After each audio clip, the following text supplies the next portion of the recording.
Are we ready? Are we ready to pick up where we left off?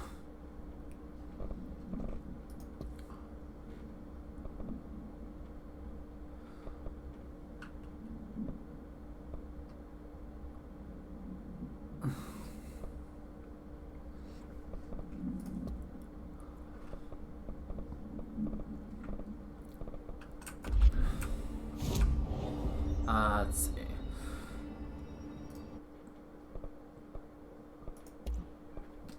Can't upgrade anything. That's sad. Can't upgrade anything. That's also sad.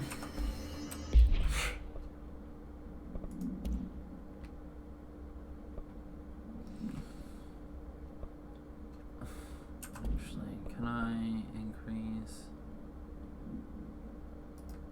32 versus... This is just a flat up damage boost. Actually, let's grab that. Get rid of that. I don't care about that. Don't care about that. Don't care about that. Nope. Nope. Nope. Nope. Nope. Nope. Nope. Nope. Nope. Okay. So we gotta do a little bit of spring cleaning. Actually, let's start with this one. More health, please. Yes. Get rid of that. Get rid of that. Get rid of that. Basically, almost anything levels 1 and 2, we could just yeet immediately without thinking about it. Because we don't care about those. Alright. So we...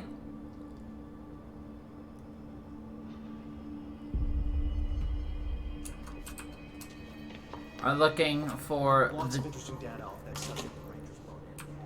jukebox room.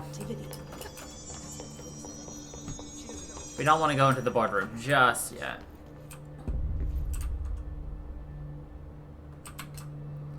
No, not yet.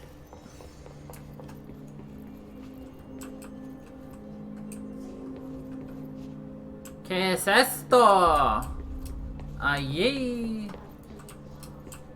Nothing.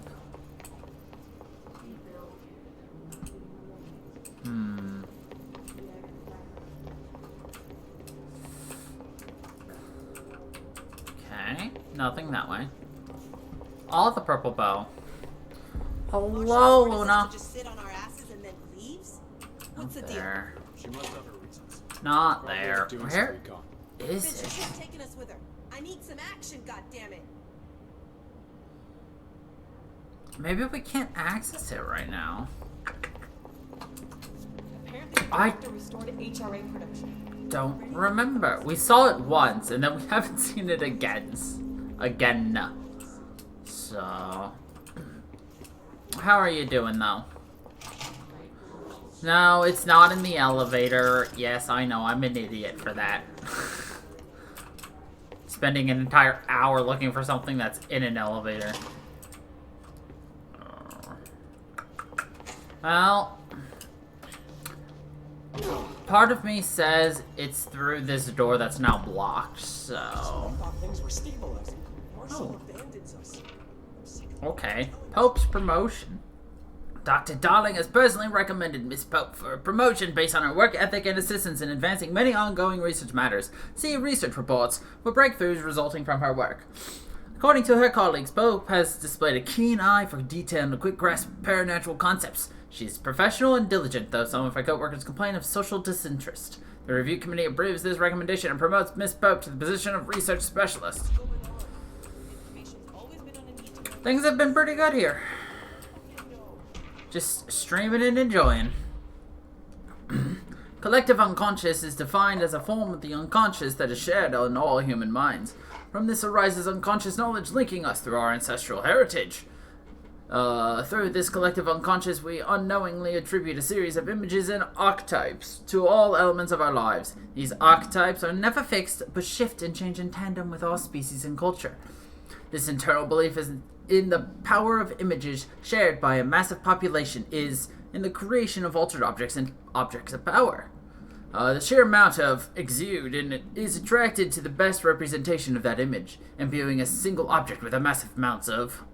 Theoretically, places of power could likewise be formed by the simple power of sustained collective belief. I like how they are basing the fact that objects get power just based upon the belief that people have in the fact that the objects actually have that kind of power. That shared consciousness, essentially. So... Alright.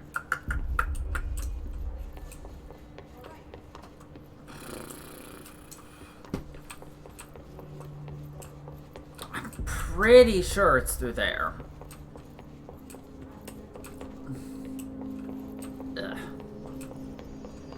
Ugh. They're endangering us by bringing this in. And Prince is still around.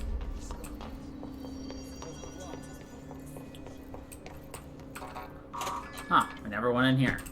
Well, rip.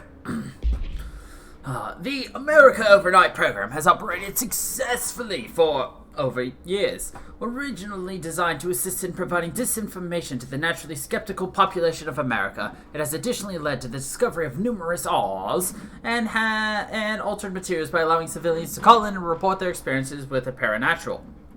In fact, America Overnight alerted the Bureau of, and in its first year of operations alone. In this report, the investigation sector have cataloged and categorized each episode of America Overnight that has resulted in a successful Bureau of investigation in order to help all occurrence in analysis. The more results of Night Springs have also been cataloged for a separate report.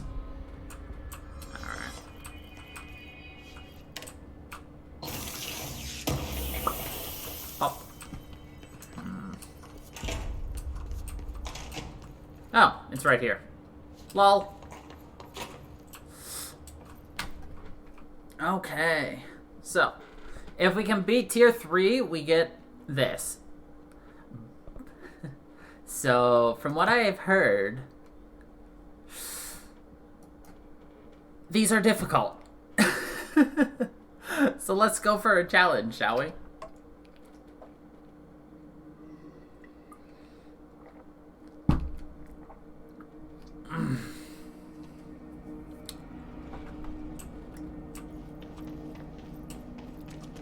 Investigate and clear the 4 island sites.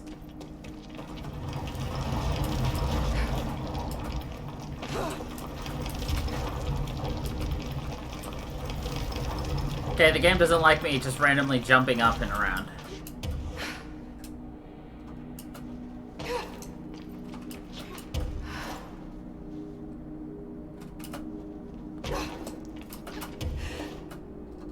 And we're definitely being careful because I'm really bad at double tapping my space and losing our levitate. See, last boss fight last week. Oh.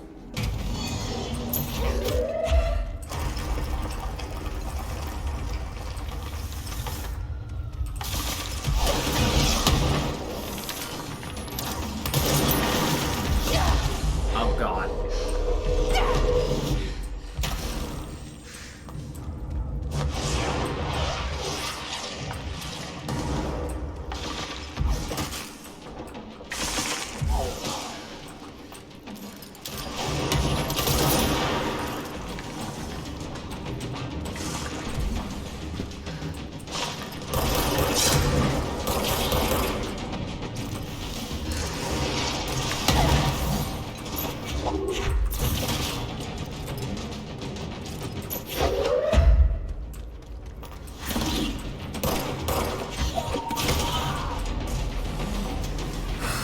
We just barely started that and we already almost died.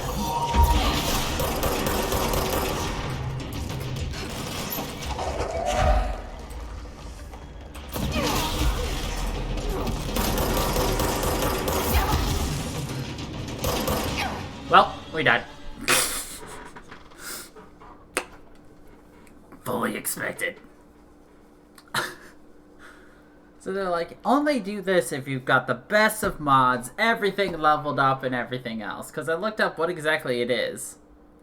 And yeah. That was no fun.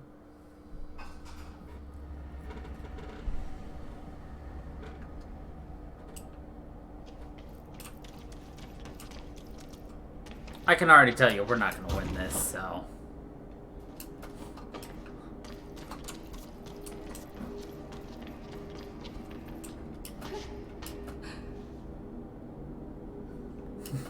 Let's explore!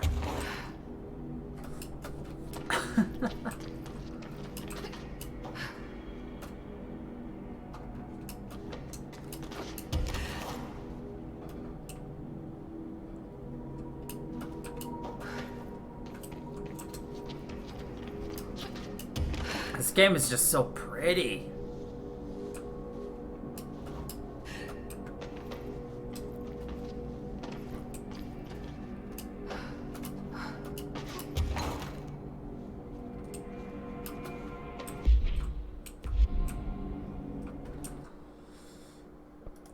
Alright. Nothing really to explore here, so let's just abandon that expedition.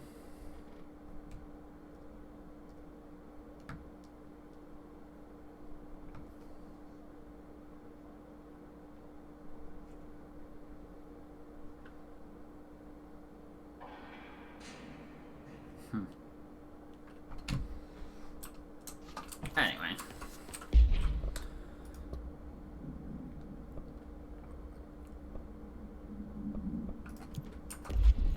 Let's hunt down these old friends. Good luck out there. Hold on. Did we listen to this already? This is Lynn Salvador, head of PR Security. I'm making a formal security It is order not. due to the incident in April, case number 21HQ593. Improper use of the jukebox altered item led to 2 fatalities. We believe a pair of agents used the jukebox to travel to the quarry threshold and engage in inappropriate workplace behavior. An expedition team found them decomposing at the formation's base a week later. At least we found out the jukebox doesn't bring corpses back when the song ends. I'm having the jukebox placed in a secure location in the executive sector. It should never have been accessible to low clearance staff in the first place. The new location security and proximity to a high-traffic area will prevent misuse, while still allowing for expedition teams to access it when required. See me for any further details. They used it for inappropriate details. Okay.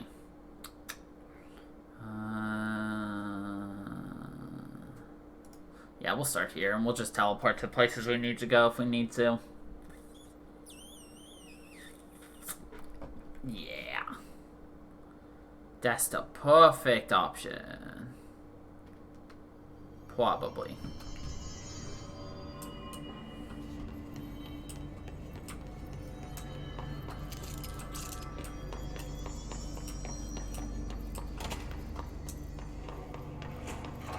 Still can't go over there. Yet.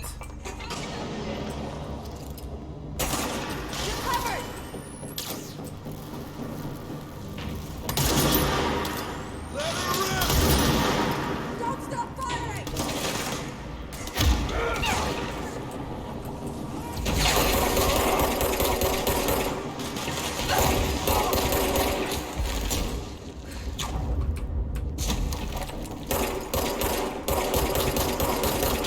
One of Oricia's ranger buddies. I should find the others. Poor buddy of Arish.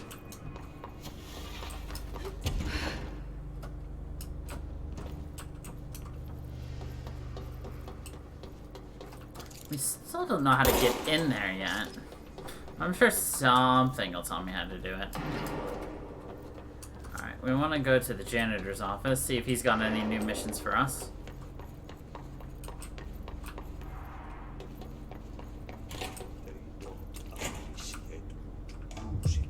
Good music. You need to scrap that clean or there goes my reputation and honor.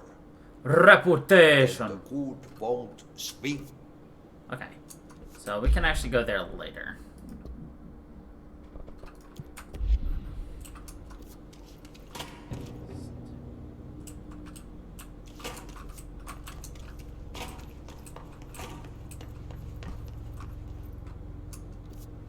This way to coolant pumps.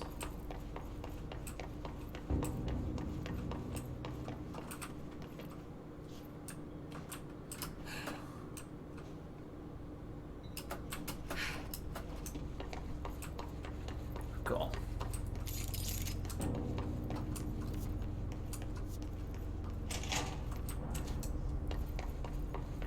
No.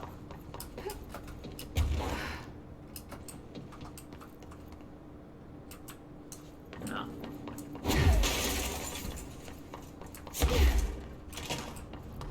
Yes.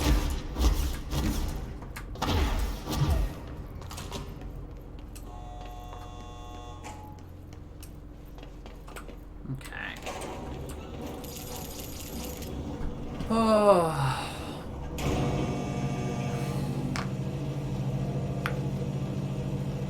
I do think they got the best character model for this job, though. Like, Jesse Faden is a badass.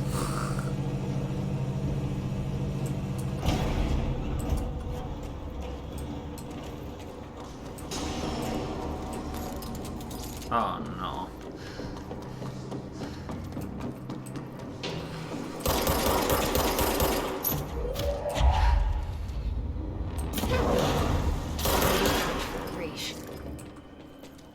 Okay, well, that was easy. Well, not really. That was kind of terrifying, but, you know.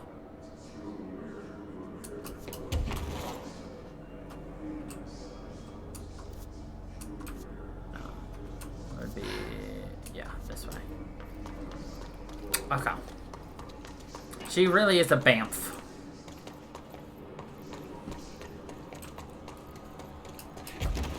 Much better than a bab.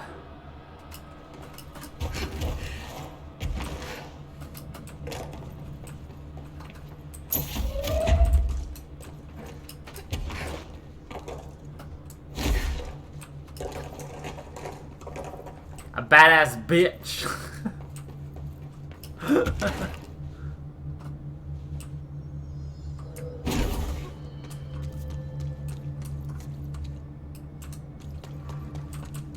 Lamau.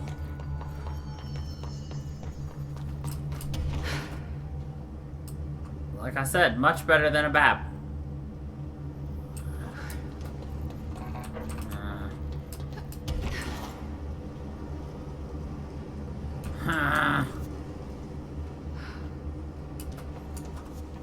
Wonder why we can't get in here.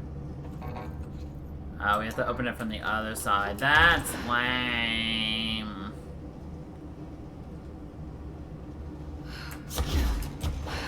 Oh, hi. Accidental mod find. Nice, Sue. That TV is hot. That looks like a secret. Yo soy findo it.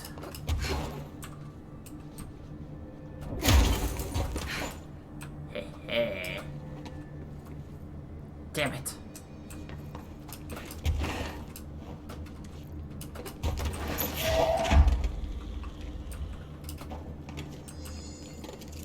That's a hot find. What? Well, that is a CRT TV after all. I am not shocked. Anyway,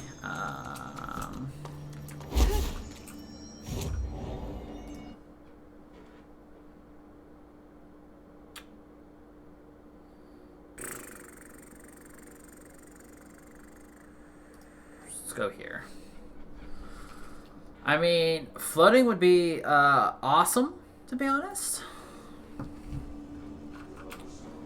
Alright, let's get these countermeasures going. Kill snipers.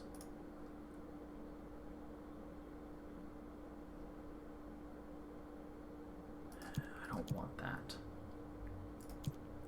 Sure.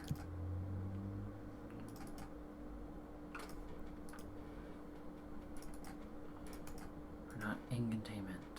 Sure. 10 headshots.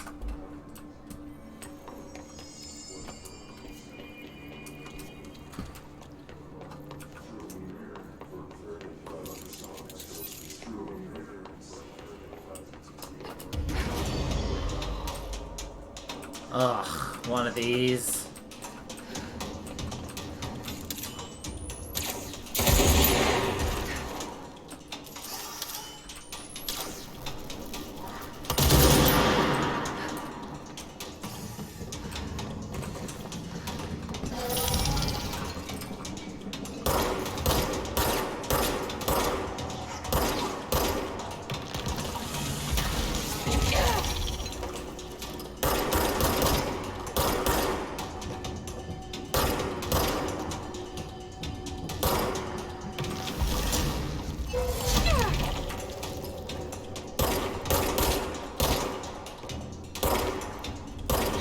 Squad made of voracious.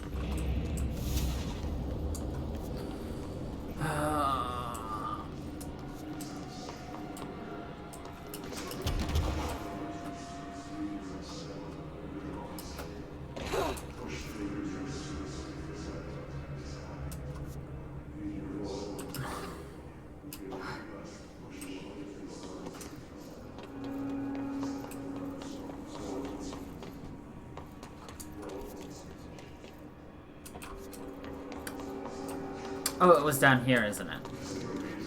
Is it up? Shit. Can I get up there?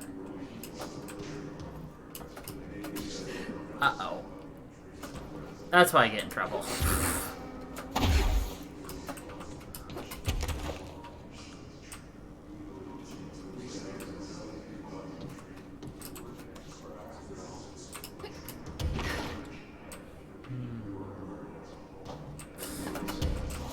Aha! I go where I want. Blackrock Processing. This is exactly where we wanted to go. Hold on, what's over there? Ah, shit. Gets exactly where he wants to go. Proceeds to fall.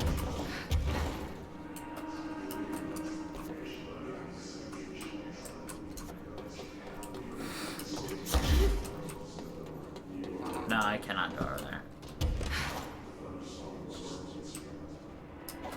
Of course I did.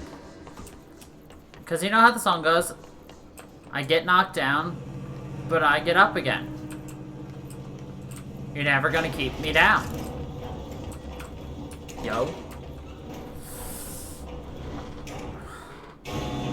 In fact, the only thing that keeps me down is the fact that my internet keeps being all wonky lately. And I don't understand why yet. It's a little annoying, but whatever. Nothing I can really do about it at this point. Alright, we're at the rack lab, so here's processing.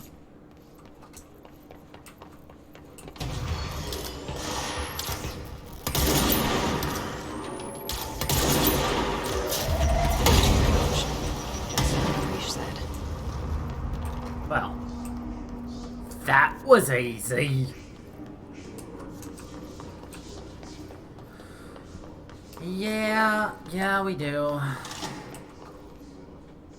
Ooh, piece of candy. This is why I like going back and doing these missions, though, is because we find doors we never opened. Well, we couldn't open them at the time, but you get the point. Wait, was that it? Nothing else?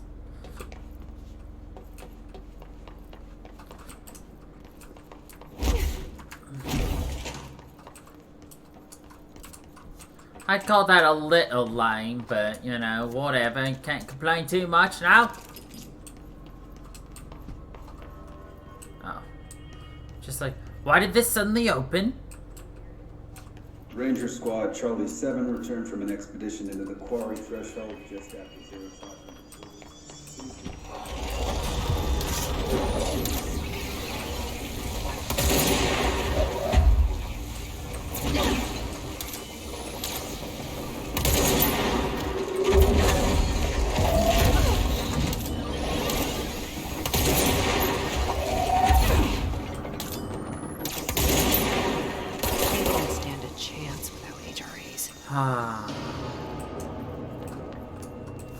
And all that's left is the quarry.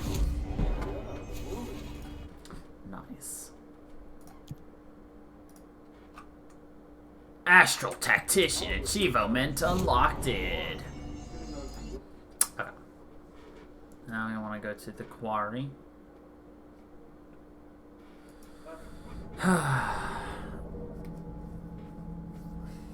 But that's why I recorded all and posted all on the YouTubes.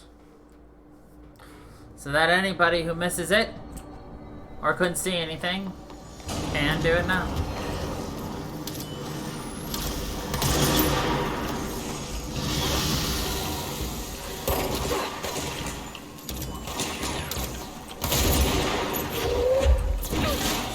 All of them. Where's saw it coming from? Fresh digging. Cool. Now, first, we are going to do...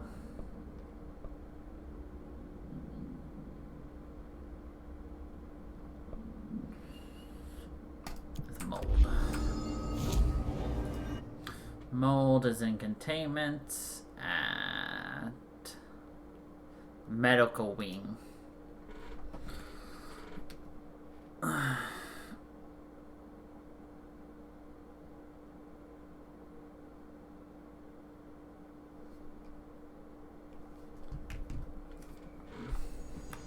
So we want to go north. This way.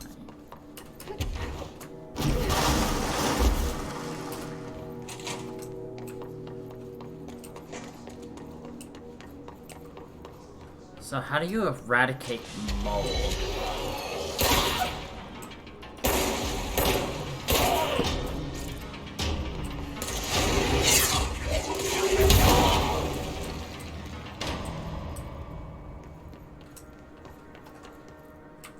Hello, Mold. Can I eradicate you, Mr. Mold? No? Okay.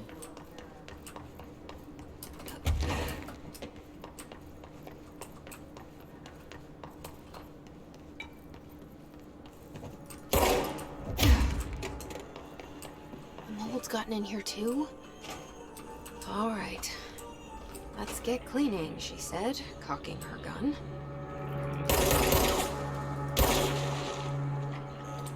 Ah, we just gotta pop the pus.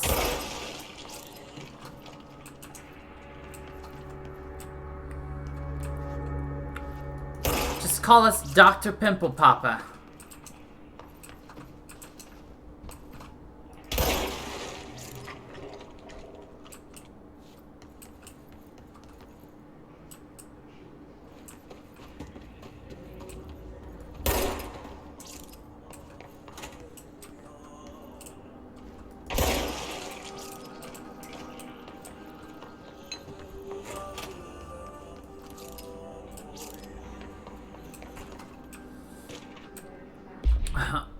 The deceased was a year old, with no significant past medical history. Subject was brought in after being discovered in the active threshold, in an early state of decay that is characteristically fungal-based in its appearance. During autopsy, the cadaver's pleural cavities were revealed to be entirely filled by the fungus known as the mold, to an extent that the medical staff were forced to put on decontamination suits. The procedure was also hindered by anomalies, such as the deceased's high body temperature and undulating torso muscles, presumably but not probably caused by trapped gases. Routine samples, as well as tissue samples, requested by Dr. Underhill, were successfully extracted. However, their rapid retrogression outside of the host's body needs to be noted. Cause of death: mold ingestion.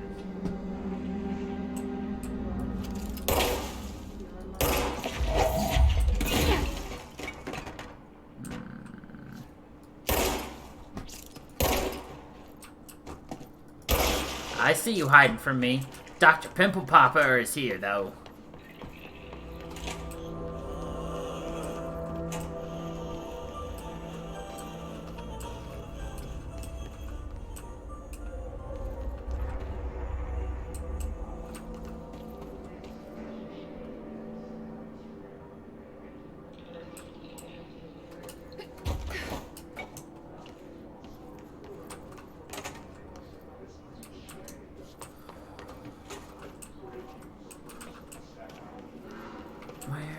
is the last one.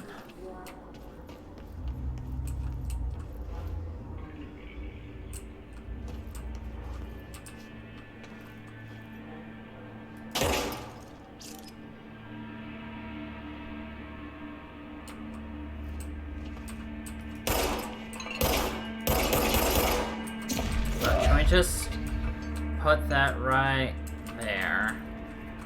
I'm trying to block the fucking light. It didn't really work, but I tried. If I were a pimple hiding to prevent the popping, where would I be?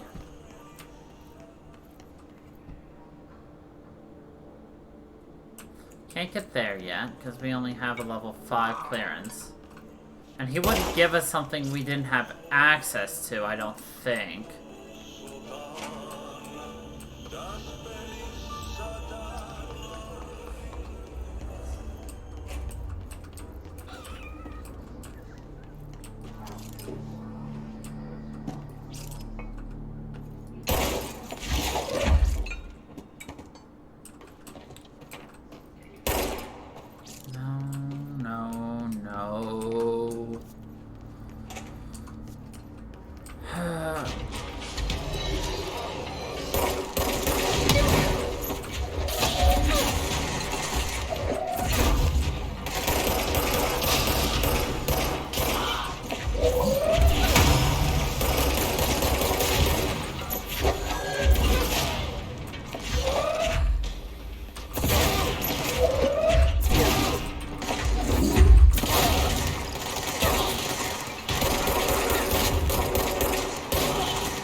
Oh yeah, all the effects in this game are just gorgeous.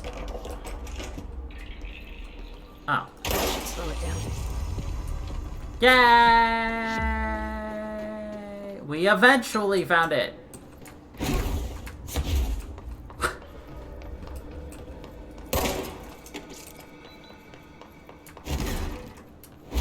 That only took way too long.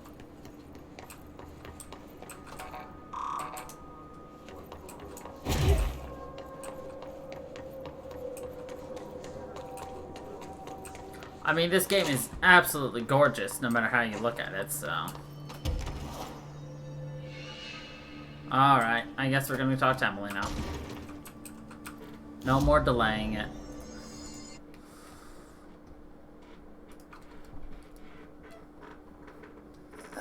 Except... I can still delay it.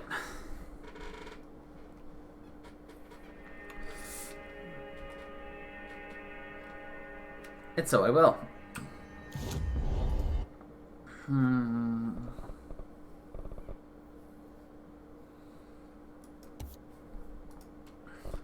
Come on and zip, and welcome to the gym. Oh wait, we gotta talk to Arish. We go around that way.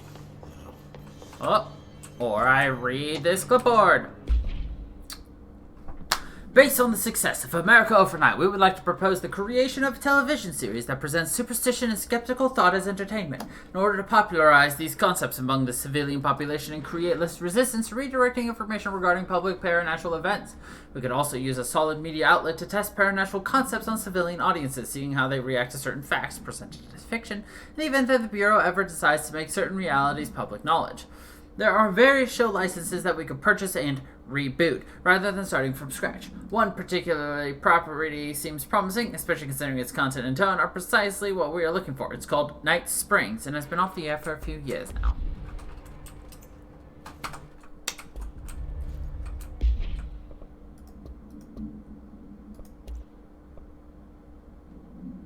I already did that one. 2 squads lost. Christ. Here are the pouches. I found 6. Well, that's all of them. Not counting mine. Well, I guess I'll just have to wear all of them. It sounds sappy, I know, but that's all I can think to do. Nothing's easy with the hiss. Is it rude to ask what's inside? What's inside the pouches? Too late now. No, the story's confidential, but, well, I guess I can tell you, the director and all. Is it rude to ask what's inside the pouches? You What's know, in the I've heard pouches? rumors of werewolf gathering upstate every full moon. Us being rookies, they sent us to confirm it was bullshit. Hold on, is he about to tell me werewolves are real? Turns out, there was an altered item that was creating violent gravitational anomalies during full moons. Oh, man, we nearly bit it that night. Well, to remember the occasion, we all bought silver bullets to wear around our necks, just in case we ever ran into another werewolf. So why did you leave the Rangers? I thought I could do more good here. Somebody's got to protect the people who protect everybody else, right? Well, that's cute. I have to go. Me too. You're not the only one who's busy, you know. Stop by any time. Whoosh. The resonance emitted from the HRAs is purely antithetical to every variant of the hiss signal it can arrange. But how did Darling create it? Okay. To examine the evasion's timeline of events for possible patterns in his behavior. Establishing a timeline is difficult at present because of lack of reliable communication between bureau sectors and staff. Preliminary models indicate ground zero of the invasion is located within the executive sector. Once it becomes possible to interview surviving personnel, pinpointing the exact location should be feasible. Other outstanding questions that a timeline may help answer. How did the hiss get past the internal lockdown? How does his resonance advance through space, deliberately or uniformly? What is their ultimate goal? The outside world? Cross-dimensional destination?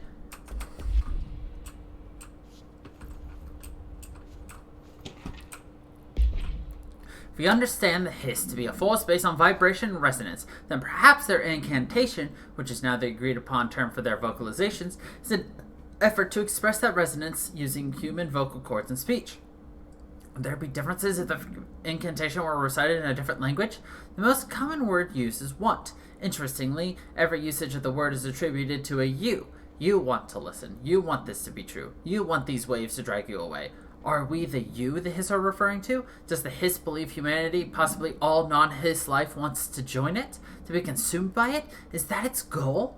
Second most used words are through and time. Is this possibly the hiss stating how they arrived here? Or an indication of its age? There's clear intention in the words. Dismissing the incantation as nonsense, as some of my colleagues recommend, is beyond idiotic. Emily has been busy, it seems. And now we're gonna yell at her. Where's Dylan? It's happening. After all these years, Dylan is here. But am I too late? How is he? I need to know. He's clearly been affected by the hiss, but it's different than any other manifestation we've recorded. Maybe what makes you so special is genetic. He was a prime candidate. Or maybe it's Polaris protecting him, something else affecting the situation. I need to run tests. He seems more in control, more present. I want to see him. My brother. Or is he? Of course. Now, Marshall set up an HRA-warded cage to contain him. It's on the upper floor, up the stairs. Okay, I need to go. Jesse, be careful. Be careful.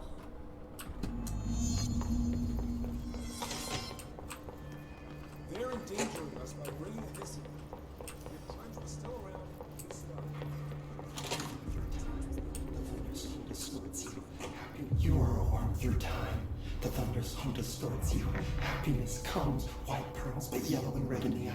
Through a mirror inverted is made right. Leave your insides by the door. Push the fingers through the surface into the way. You've always been in there. You've walked us to control. We stand around you while you dream. You can almost hear our words, but you forget. Through time, the thunder's hunger splits you. Happiness comes white, with yellow and red in the eye. Through a mirror, the inverted is made right. Leave your insides by the door. Push the fingers through the surface into the way. You've always been. You are a worm through time. Shit. The thunder's hum distorts you. That's Dylan. Can you hear me? Come on, Dylan. I'm here. I found you. You've always been in there. You've walked us to control. Do you know who I am? You know me. Say it. You are Dylan Faden's sister. He's talking in the third person. Always a good sign. Do you know who you are? Not Dylan. Trench and Darling made sure of that. I'm P6. P6. But I'm better now. The hiss made me better. Push the fingers through the surface into the wet. You've always been the new you. You want this Can you to stop be that? true. Please? Not exactly the reunion I'd hoped for. It feels good to say those words. I want to say them. They sound good. They make me feel good. Don't you want to say them too? No. Fuck off, no. You need to help me get this thing out of his head. If he is still in there, if there is anything left, you have to help me. You came in through the hole in you. We let you in. You've always been here. The only truth. A copy of a copy of a copy of a copy. Stop it! Orange peel. Shit. Orange peel. Shit. He can see you. This is not safe. We found Polaris together with my sister when we were very small. In Ordinary. In the desert, through the door opened up by the slide projector. But she didn't help when Trench took me away. She didn't give me any powers. All the powers are my own powers. She didn't help when they locked me up for years.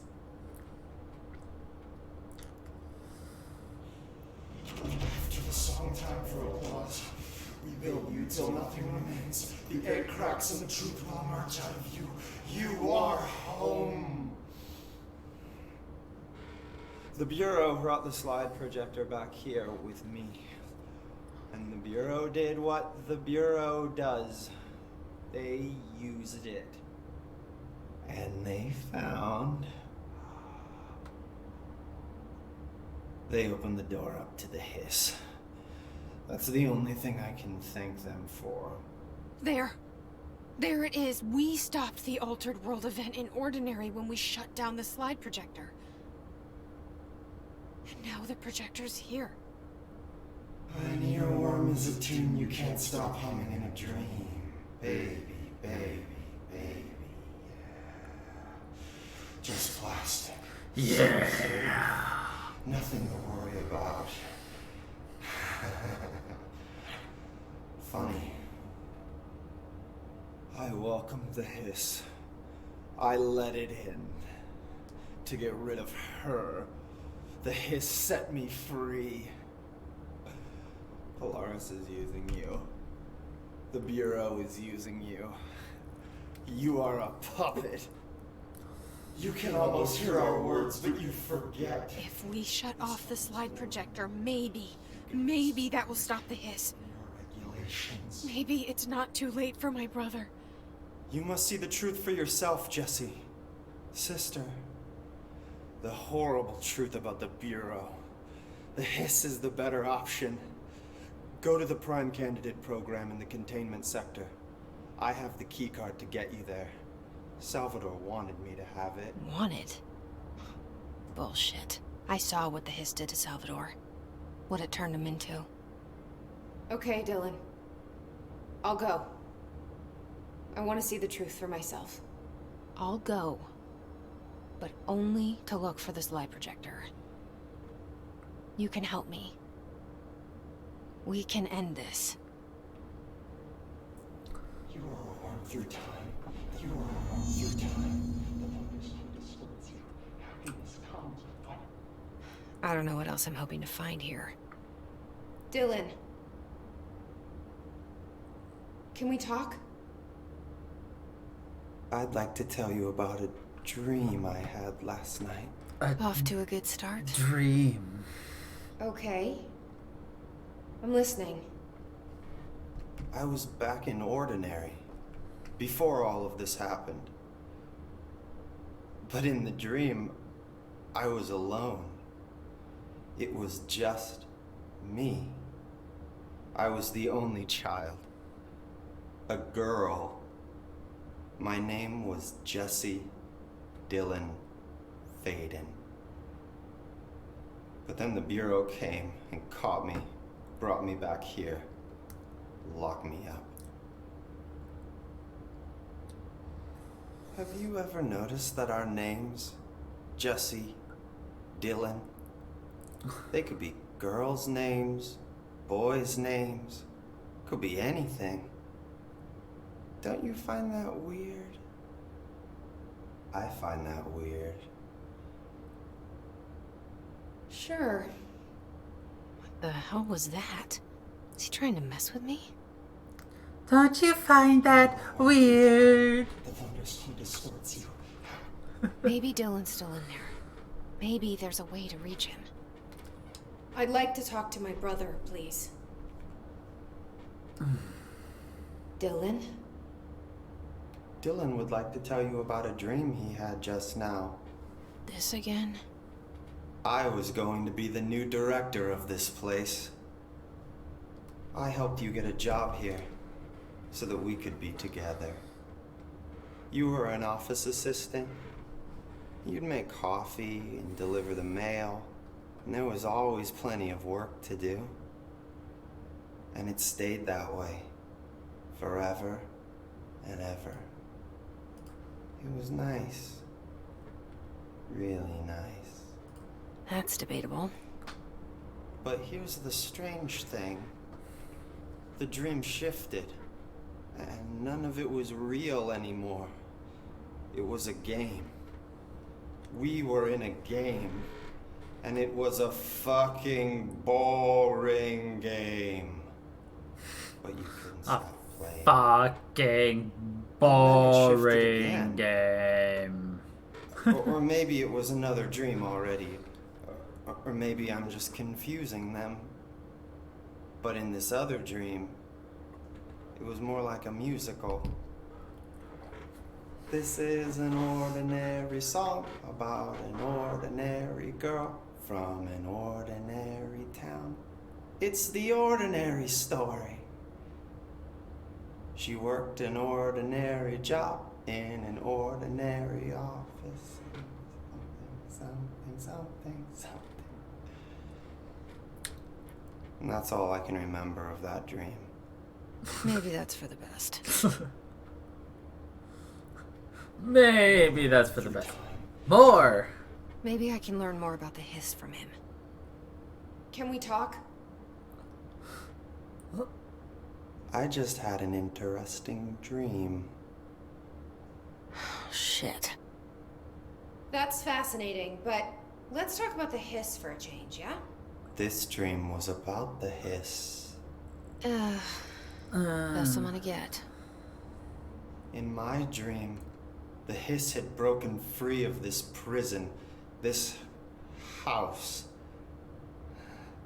I'd set it free. And the president himself was there to welcome us. He was the first one to take the hiss in. Spread the word. At first, many people thought it was horrifying. That he was horrifying. But also, many people who heard his words wanted to welcome the hiss in. And slowly, more and more of them came around. until the whole world was brought together by the hiss. It was wonderful. Okay. Thanks for sharing that. For the record, was that'll never happen. wonderful. Not as long as I'm alive. The thunderstorm distorts. More! Maybe I'm just here to punish myself. Absolutely not. Any new dreams you'd like to share, Dylan? I'm glad you asked, sister. Sister. This dream, like all dreams now, felt very real. Like reality. And reality now feels like a dream. Maybe it's all a dream. Maybe it's all real. Dream where my brother endlessly tells me about his dreams. I was in a dark place, and there was a dark man there. His name was Mr. Door, and he told me that there are many worlds, side by side, on top of each other, some inside of others. In one world, there was a writer who wrote a story about a cop. In another world, the cop was real. Door said he himself was in all of them at the same time, endlessly shifting between them. I asked him how I could reach these worlds. I wanted to bring the hiss there. But he didn't want to help me. He didn't like the idea. What did he know? So I Wild about killed the idea myself. him. More! Here we go again. Once more with feeling. Let me guess. You want to tell me about your dream? Yes. Yes. In fact, I'm having a dream right now. Oh. That's new. In this dream, I'm standing in the corner watching Jesse and Dylan talk about this very dream. This very dream! He said just now! And repeated it again now! I'm standing there and watching, and that's all I can do. It's as if I'm trapped there. And that's all I have to say about that dream. Okay, Dylan. That's good. And that's all I have to say about Is that he still dream. in there? Or is this the hiss playing mind games? I don't know. Looks like that's everything for that. Hold on a quick secco. I just tapped out.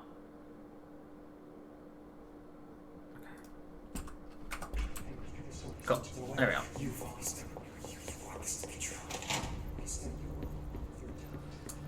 So he's crazy. They're endangering us by bringing a hiss in. All right.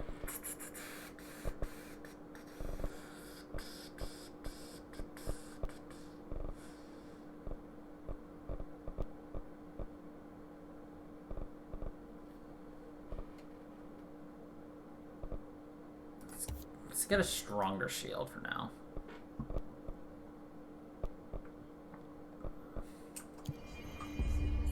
Trent was part of the same shadowy group that are responsible for every disaster this country's ever seen. Alright, so we want to go there, so that's security to the right, second floor. Cool. Da da da da da da da da.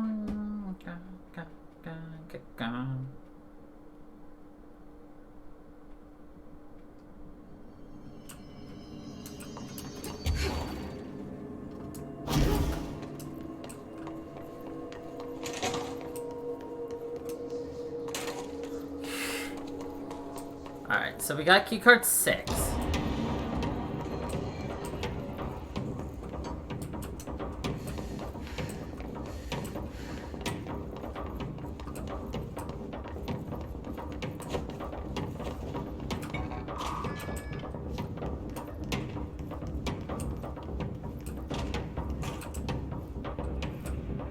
Gibson, male, age 28, returned from the hospital approximately 13 minutes ago. This was his 21st dive. Patient is experiencing migraine-like pain, intense pressure behind the eyes, and partial blindness. He has no recollection of his time in the astral plane and appears severely disoriented. Preliminary examination revealed no immediate cause, so we will be sending the patient for x-rays and... What the fuck is that thing? God, it burst right out of him. Call Black! Get Marshall! Huh. Oh my god, it's Princess! Who remembers Princess?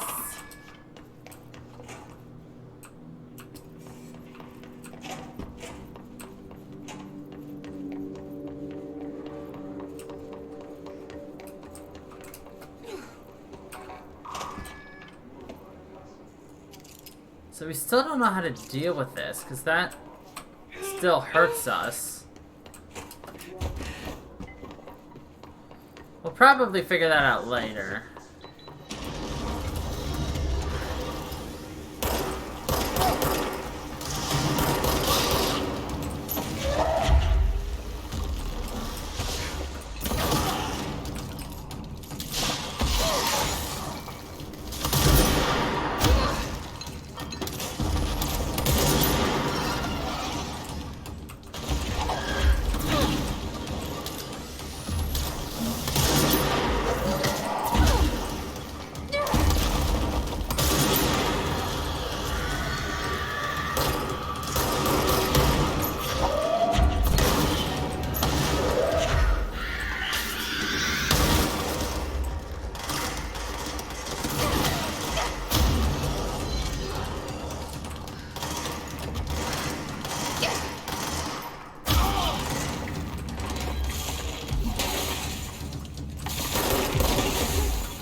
Perfect.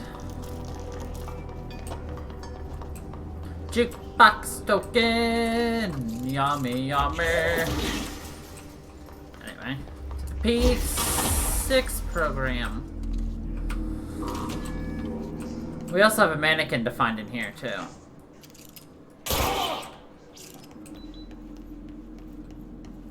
Hey, we got another achievement. Yo, we're getting them all. Let's go. Self-reflection. Locate the mirror in synchronicity.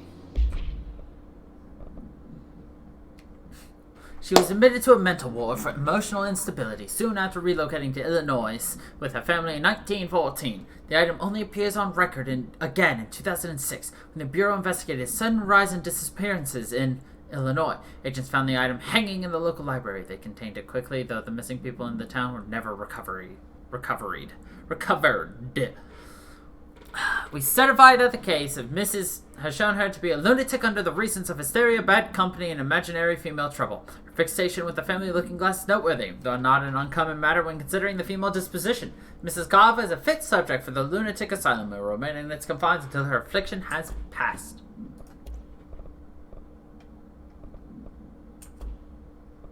Okay. So we have to look for something no longer over here, so we'll do that when we're done here. So, this is in here though. So I have to find a mannequin. That's probably going to be really creepy as hell. To find new prime candidates, the Bureau needs a director. Our future. P6 and P7.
Okay, so we have to find a fucking mannequin. First off.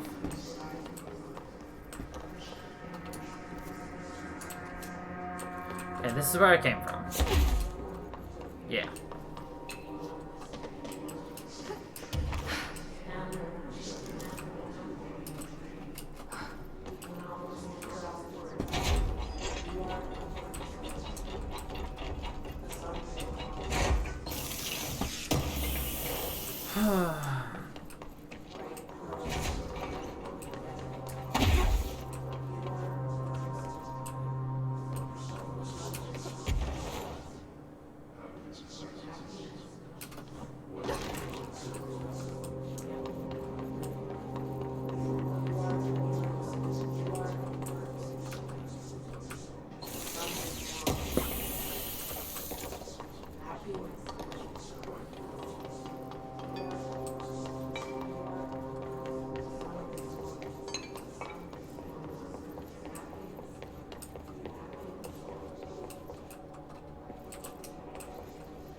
The only thing creepier than one mannequin is a few dozen of the damn things.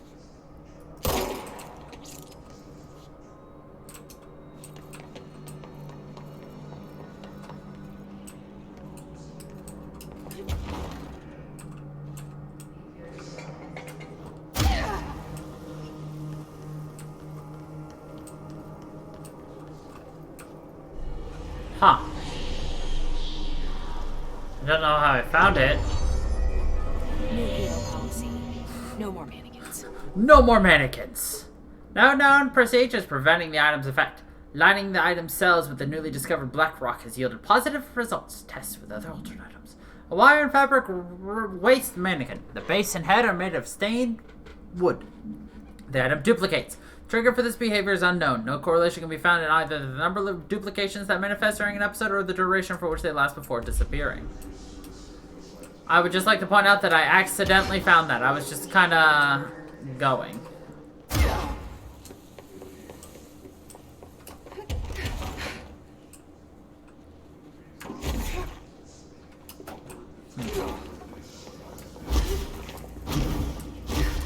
Alright, we can go to Langston later. Oh, we got a Hotline Miami, though.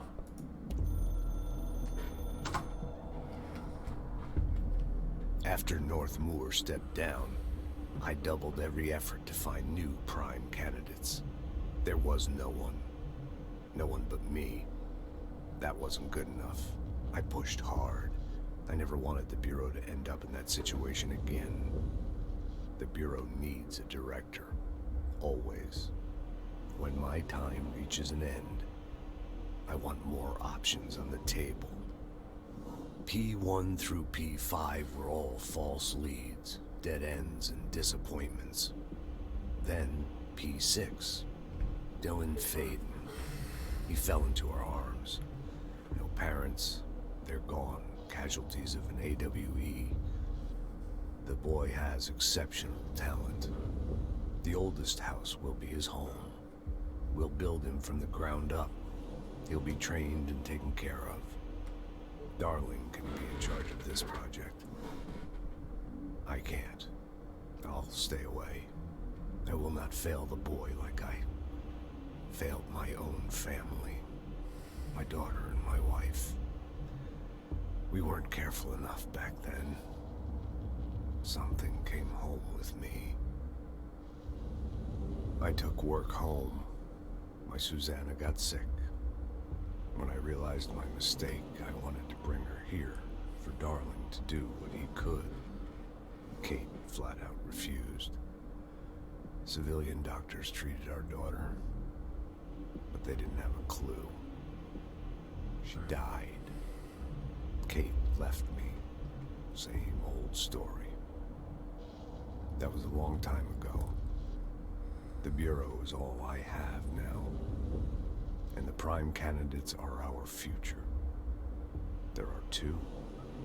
P6 and P7. We're spoiled for choice.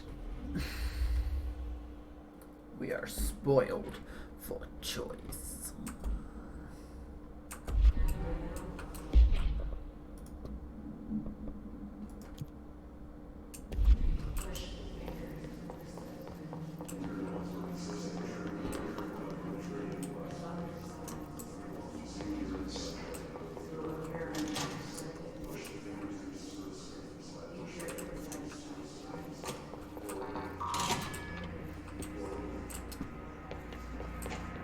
Oh, I know where we are. Okay.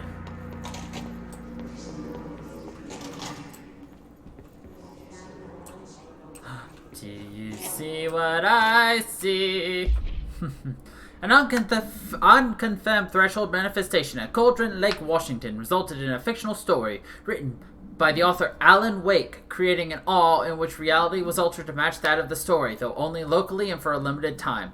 Mr. Kirkland, head of investigations, was alerted on September 13th, 2010 by ex-Bureau agent Frank Breaker that an awe event was taking place in Bright Falls, Washington. Breaker had received a call from Barry Wheeler, Alan Wake's literary agent, on behalf of Breaker's daughter Sarah, who is the current sheriff of Bright Falls. A Bureau field team arrived at the site 2 days later, only to confirm that the event was over. Interviews were conducted. Referred to the 1970 Thomas Zane, 1976, 1978 Odin Anderson, Tor Anderson. Alan Wake was believed to instigator. Eyewitness reports highlight an old light switch, possible object of power that missing. Wake was not found at the scene. Reports claim he dived into the lake, but nobody was recovered in the search. So there's the tie-in. It's Alan Wake.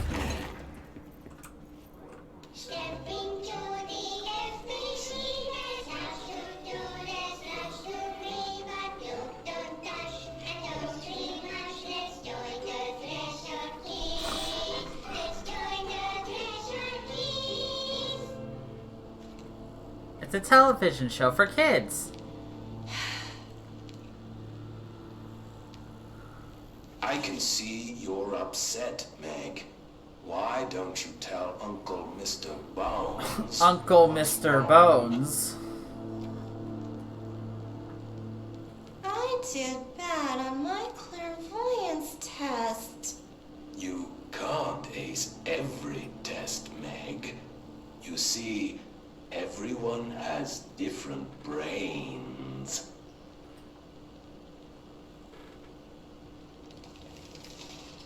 Some brains can talk to each other. We call this ESP. ESP. Some brains can lift objects like a baseball. Talk about a fly ball, eh, Meg? No interruptions! So who cares if you fail your clairvoyance test? No interruptions! Your brain can throw baseballs, or talk to dead people, or make friends blind. Once we know what your brains can do, we'll know what job to give you. And if your brains are just right, you'll get to sit in the big chair.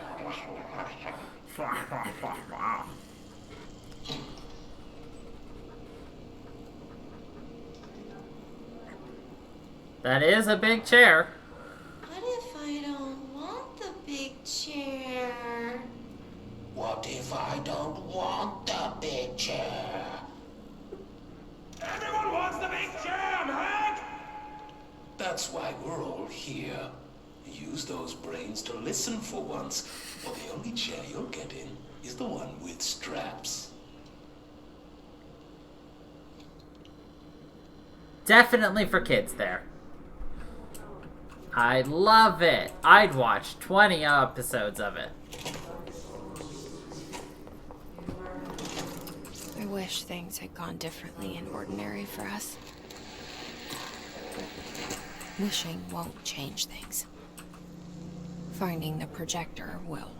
There's so much coming together in this one case. A new object of power, something we have not seen before. I mean, coming from me, that's saying something. And the boy, Dylan Faden, prime candidate 6. And the sister as well. Well, once we catch up with her, but the boy, so much potential. We're talking Northmore level readings here. And I don't want to invoke his name. It's completely different circumstances here. It's remarkable.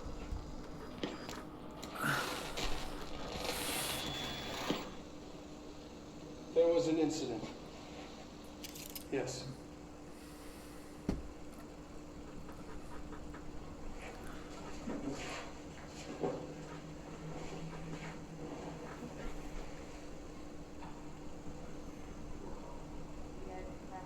We lost a valuable member of our team, yes. Excessive force. Dylan has so much. But he's just a kid. I'll take the blame.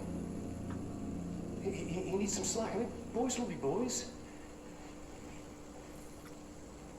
He's exceptional and under a lot of stress. Roberts got killed.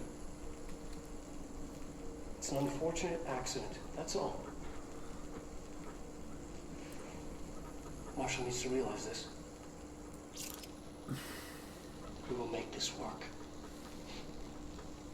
We'll make this work.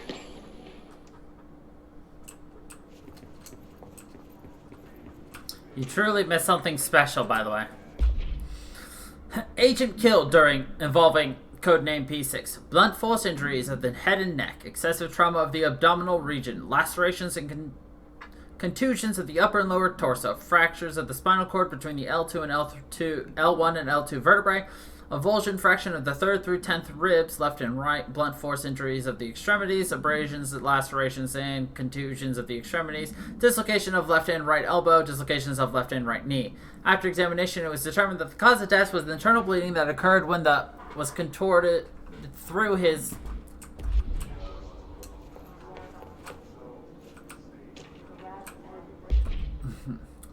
transcript of conversation. Dylan Faden for review by Dr. Darling. Subject was alone during this outburst. You again. I thought I told you to leave me alone. Why are you showing me this? I can't do anything. Can't you see where I am? Why don't you help me get the fuck out of here? You always show me things I can't do anything about. Stop showing me her. I don't care anymore, and I don't care about you. You both left me here to rot. Fuck off, you bitch. I'll dig out my own brains if it means getting rid of you. I don't want you here. Get the fucking message. Subject repeated the phrase "fuck off" numerous times before being sedated. Fuck it, fuck it, fuck it, fuck it, fuck it.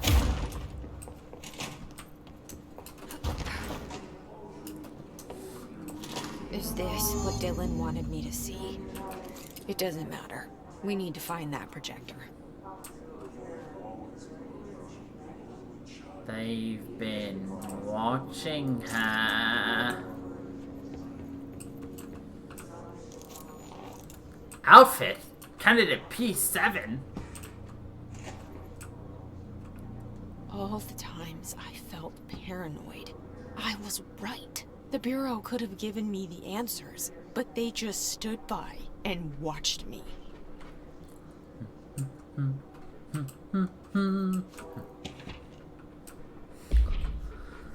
Eastward movement. Cause for concern? Deposit Cheney, Wyoming. Arrives in Sydney, Nebraska. Departs Sydney, Nebraska. Iowa, Illinois, Indiana, Ohio, Pennsylvania, New York. Did you see that though? It was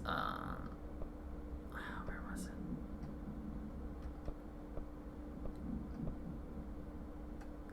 Jesse Faden, candidate P7.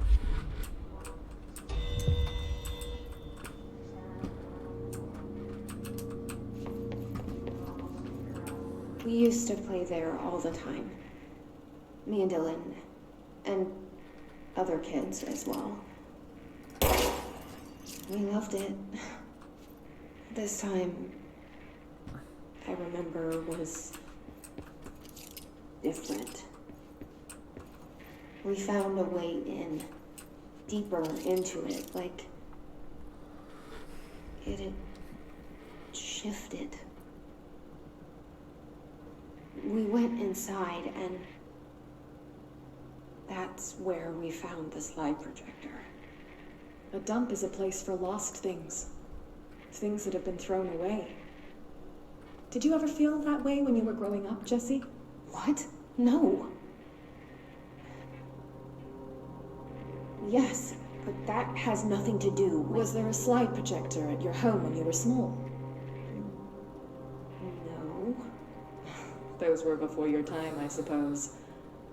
But your family did look at photos together, maybe. In one form or the other? Maybe. When was this? Can you remember? At parties? Barbecues? How did it make you feel? Did your parents ever show pictures that embarrassed you? Was alcohol ever involved at these parties? Did your parents drink? Did that make you uncomfortable? No, that's just stupid. Come on. That has nothing to do with this. Nothing. The slide projector, let me ask you this. As a child, did you ever fantasize about worlds inside pictures? Inside a painting? You know, stepping into a painting, into a hidden world, escaping and finding adventure there, away from your parents. I don't think so. I don't remember. Maybe. I don't know.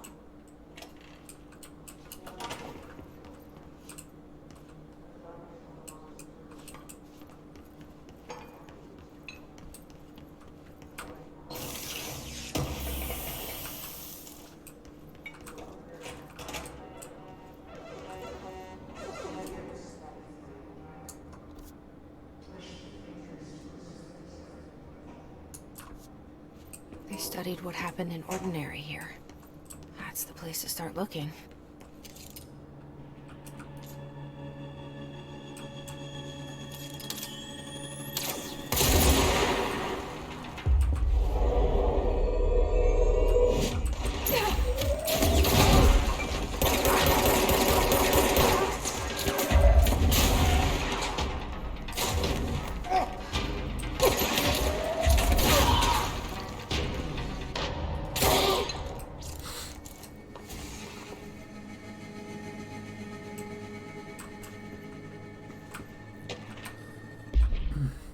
I see your creepy teeth delivery and raise you a dead dog. Yeah, like a straight up deceased dog. Had a color on it and everything. It'd been rotting in that box since they packed it up. Go ahead and imagine how that smells. So don't go whining to me. I wish I got to watch a parade of human teeth.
Let's see. A hollow sphere, stone-like material, vitrified soil, pieces of various sizes and colors, animal carcass, possibly canine, rusted metal bucket, leather wallet, aged shotgun cartridges.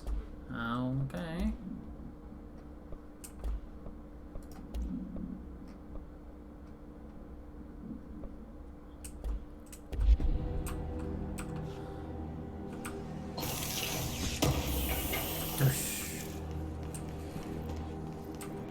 Charge blast.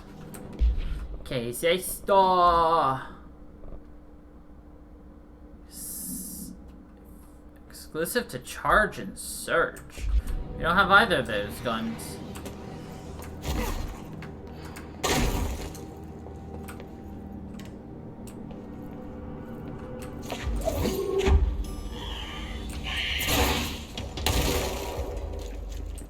That was just instinct.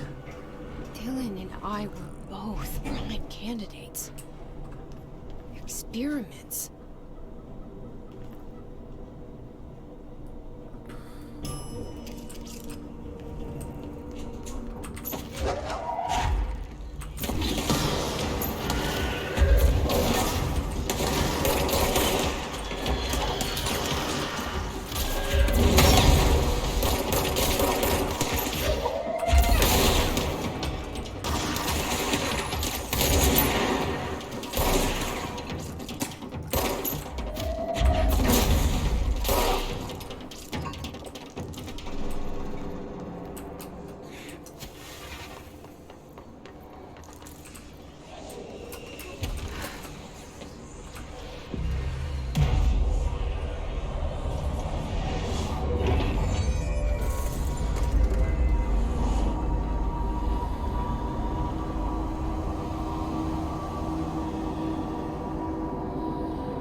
We're going back home. Of course we are. It started there, and it's never gone away. Wrong one. Mission C.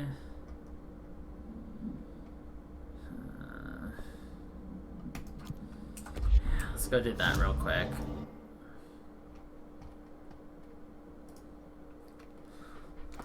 Let's go protect some personnel.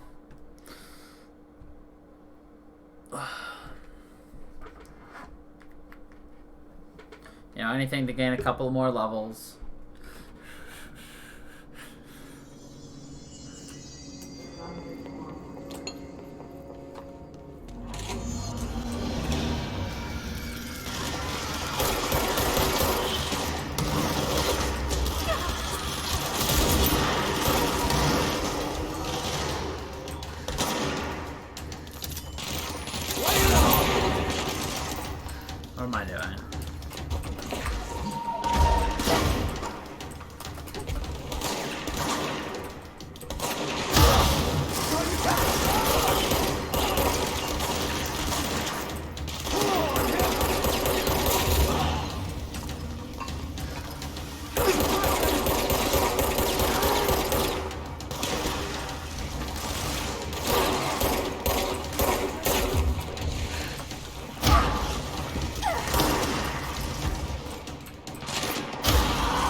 Damn it! The last person died downstairs, Sydney. Well, I tried. Doing the personnel protection is the hardest, in my opinion. Anyway, return to Langston for his runaways.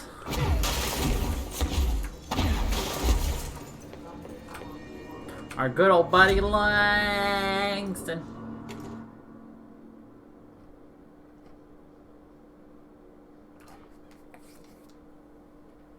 Right outside the Panopticon.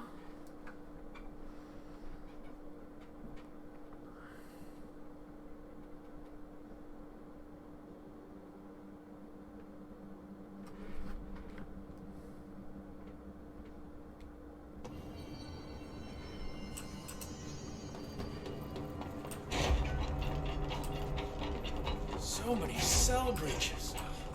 I guess life's a...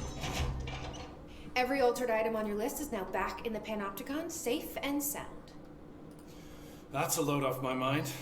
Missing altered items don't exactly reflect well on me, you know. Did they give you any trouble?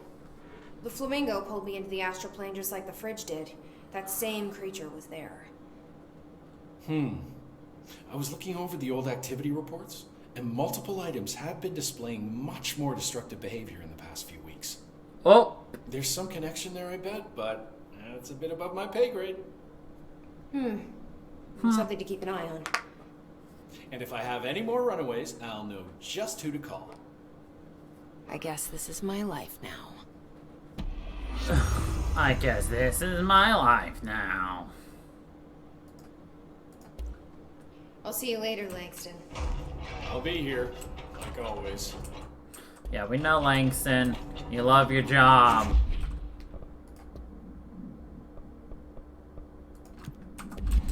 Alright. Time for the mirror and synchronicity. Ritual division.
Why'd they keep an altered item here?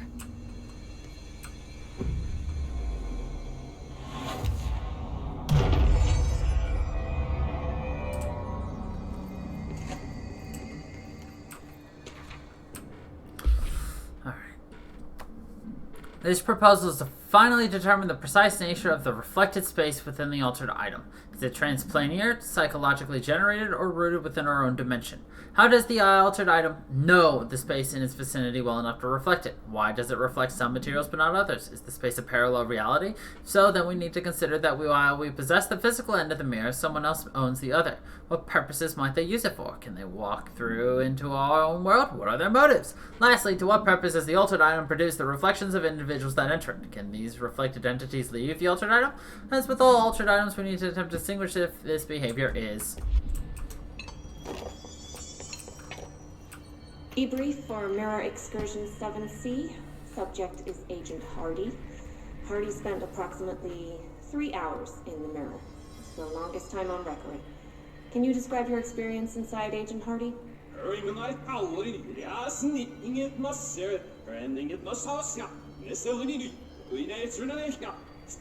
Agent Hardy is physically healthy. All tests have come back clean. Yet the speech issue has persisted for hours.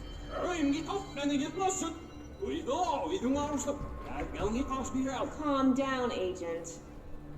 It could be psychosomatic, but the fact that this only occurred after returning from the mirror makes a paranatural explanation more likely. I recommend a battery of tests and a Class Orange quarantine. It almost sounds like he's speaking backwards. Right,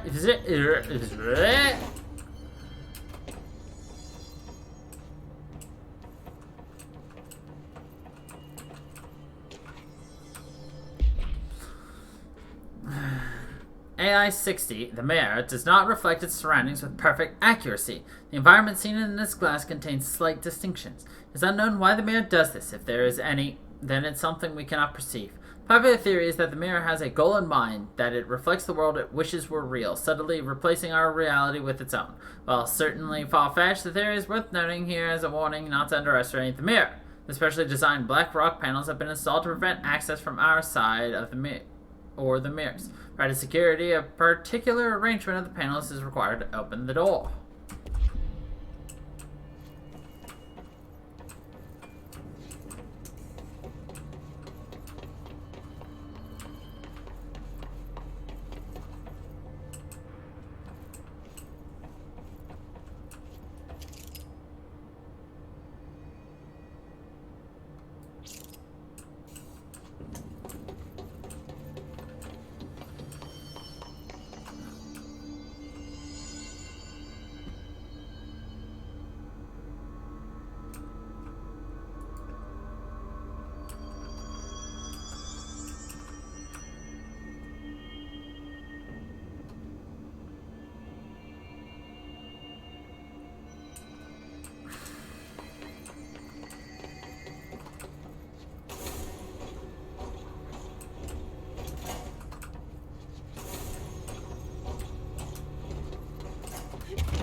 Looks like there's a mirror in there.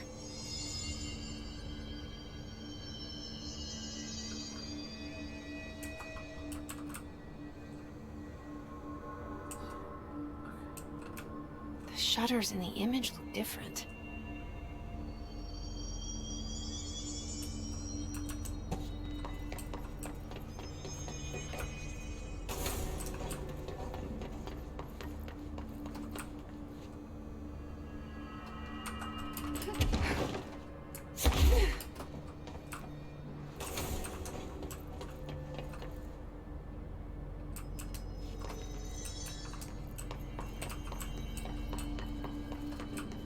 What am I missing?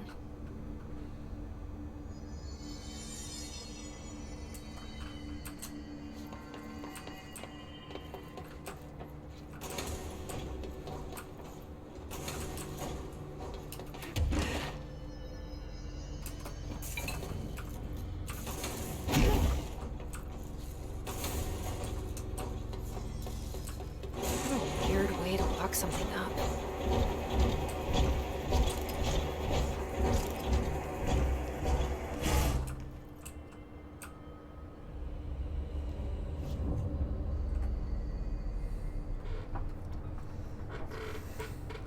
We're inside the mirror. Wait, that didn't sound right.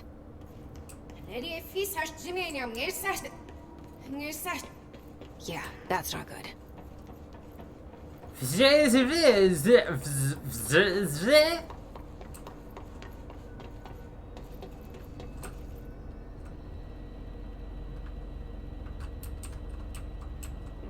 Alright. Oh, I have to remember what was on the inside. Dang it.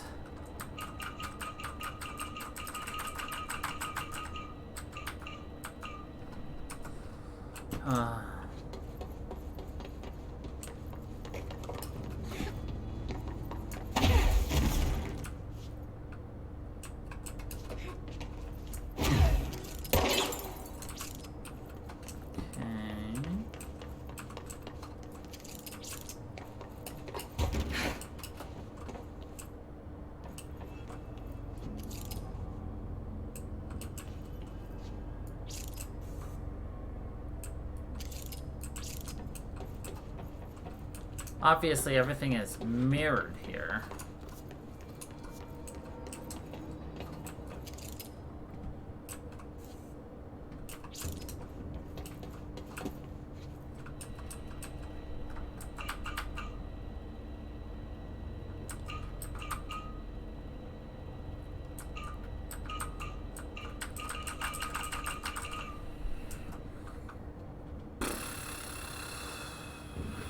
What if it's...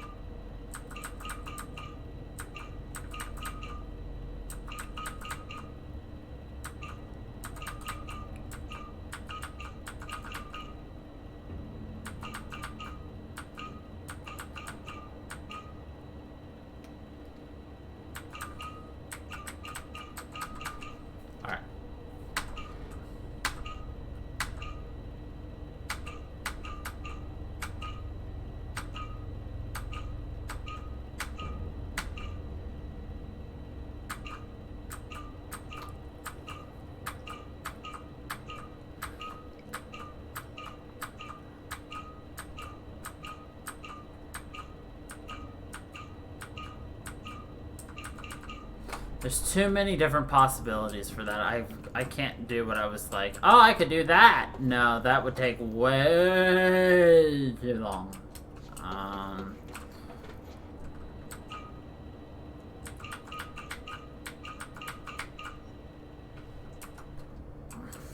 That's how this one's set up. Alright. What if I have to flip it though?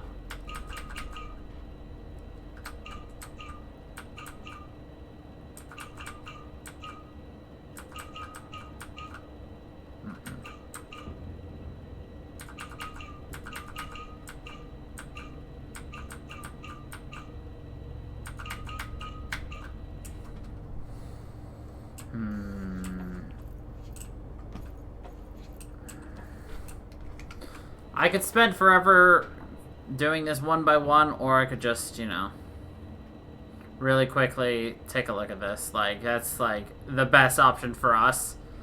Because I would figure it out eventually.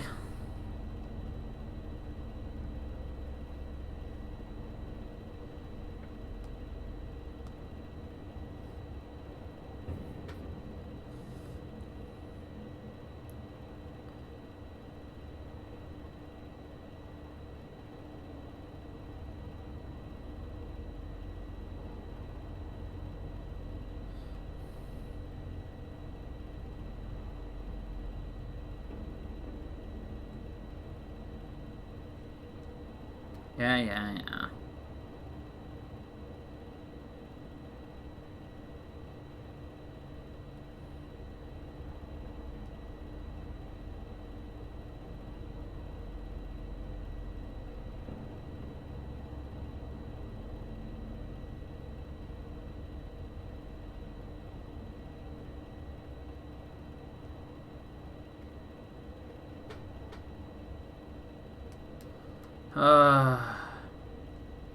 Yes, yes, yes. Just tell me what it is.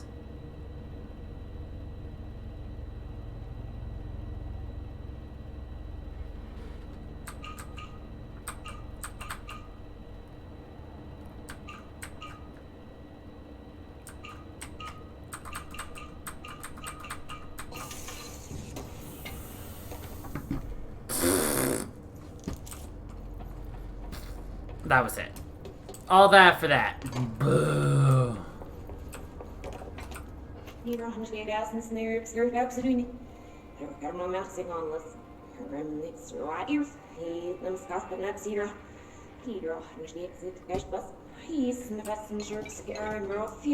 What? I can't understand you. You need to listen.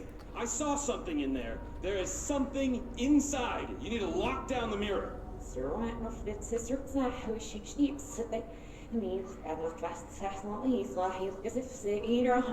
Why are you talking like that? What's wrong with you? All of you? There's something in that fucking mirror.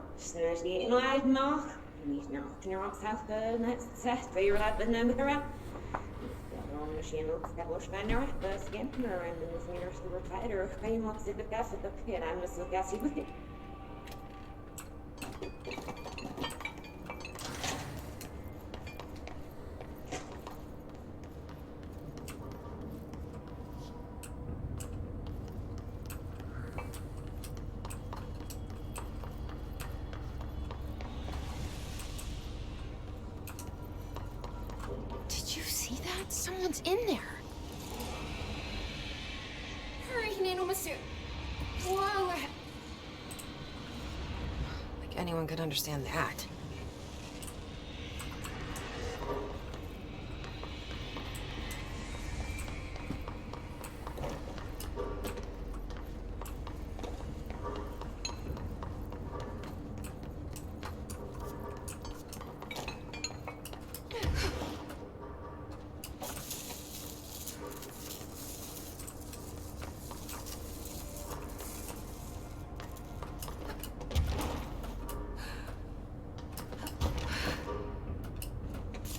I already said it's basically backwards, at least that's what I guess.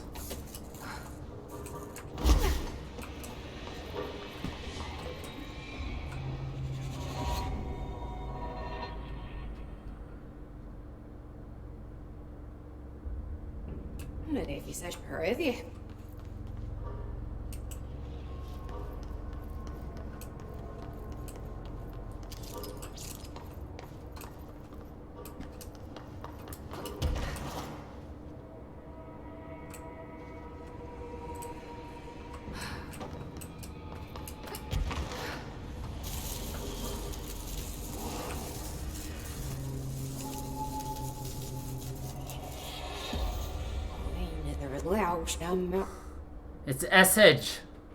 It's S-Edge. That's not good.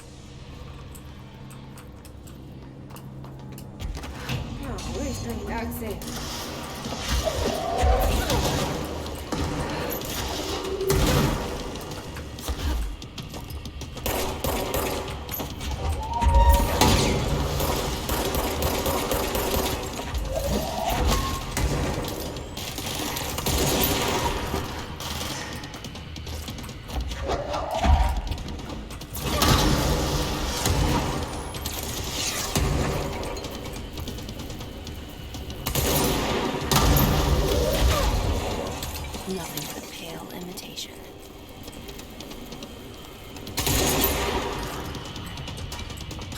Another one?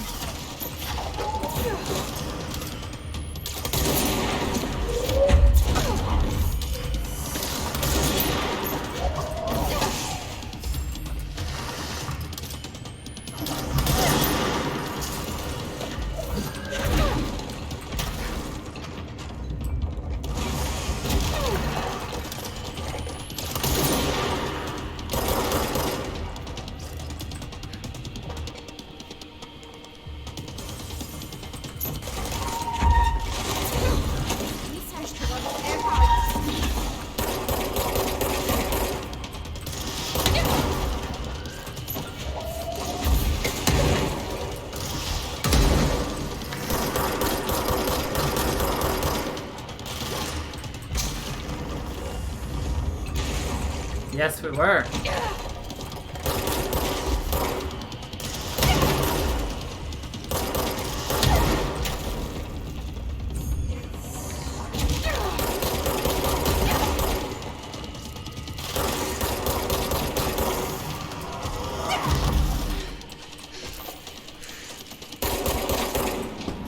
That better be all of them. That explains why they locked this mirror up. We defeated S-Edge.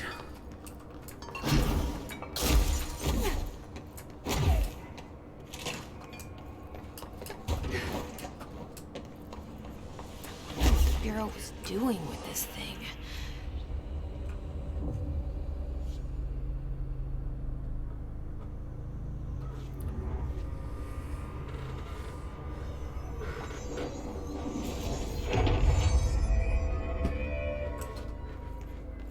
Well, it's cleansed now. The hiss is gone. It's dealt with.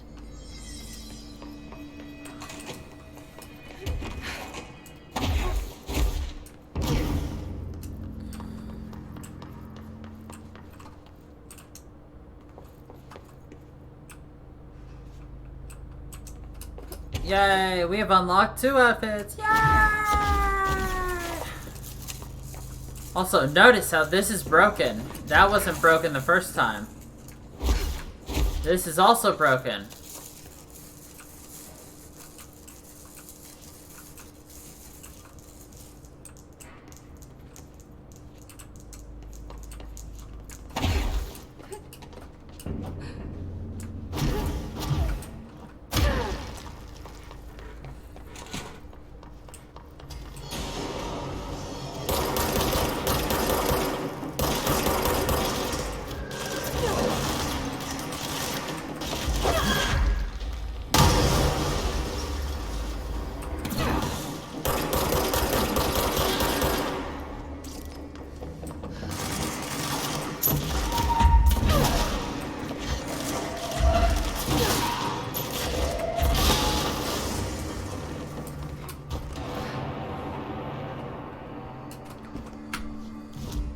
Okay. Well, let's go to Central Executive and look at our new outfit, shall we? Oh.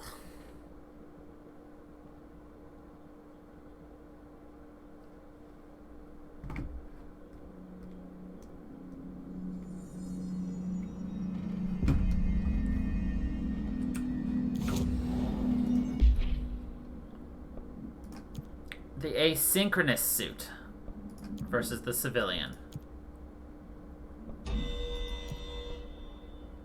And the candidate P7. What do you like? You want to wear this? Or do you want to stick with civilian?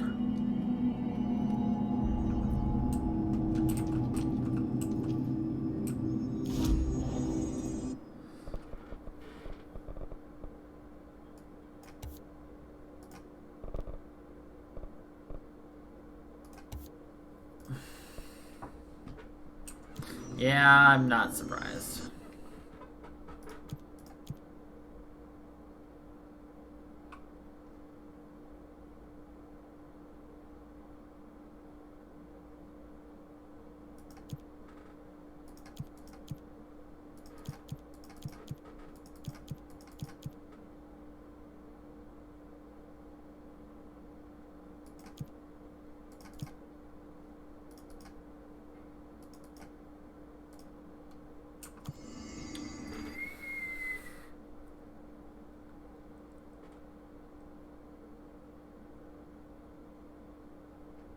All right.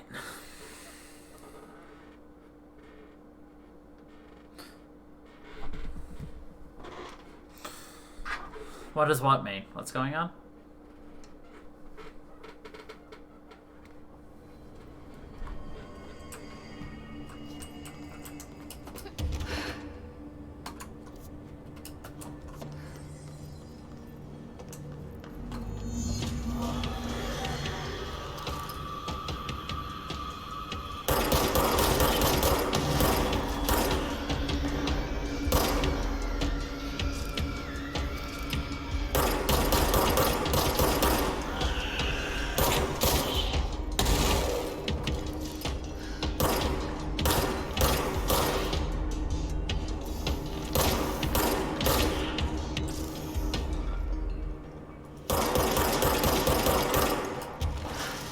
gotta be a way to rotate these tracks.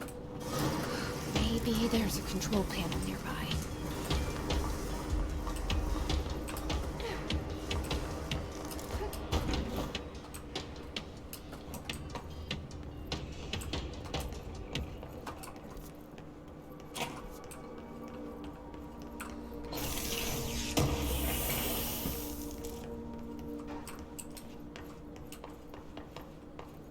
More mold.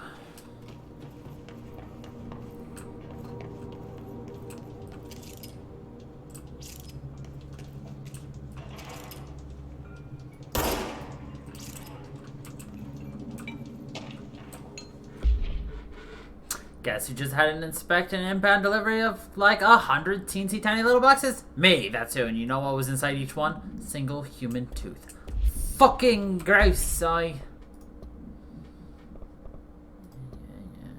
Case files.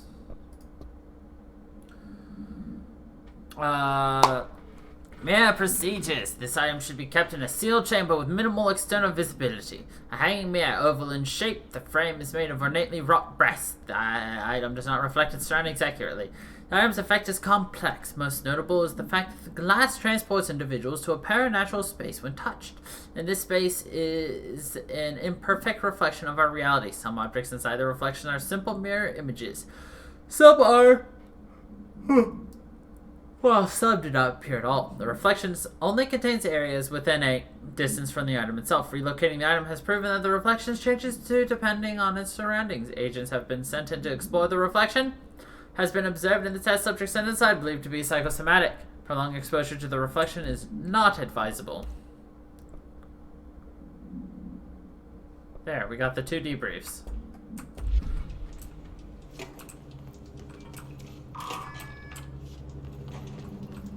There's gotta be a way to rotate these tracks.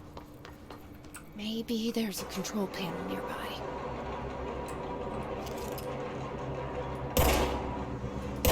It won't rotate. Something's blocking it.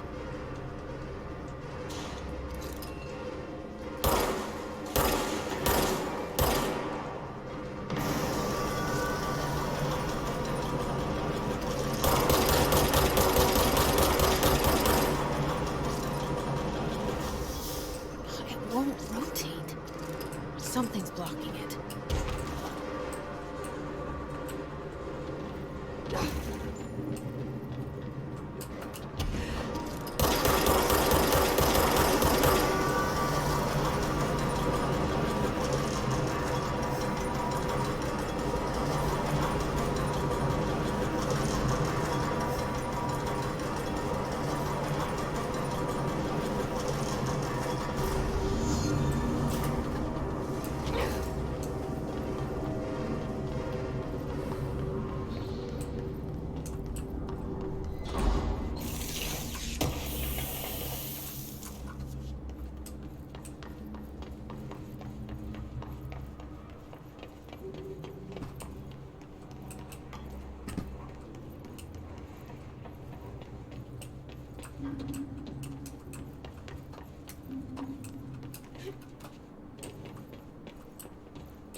Oops.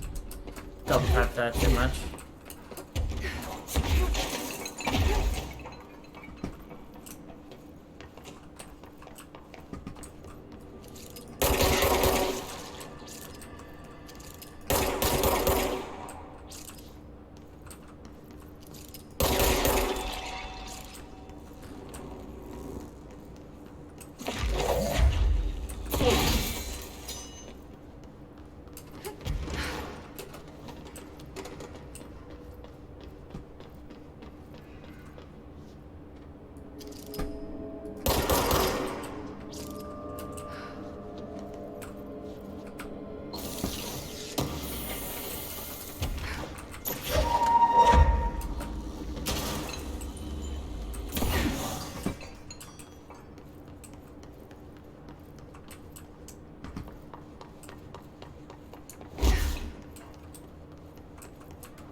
Ding.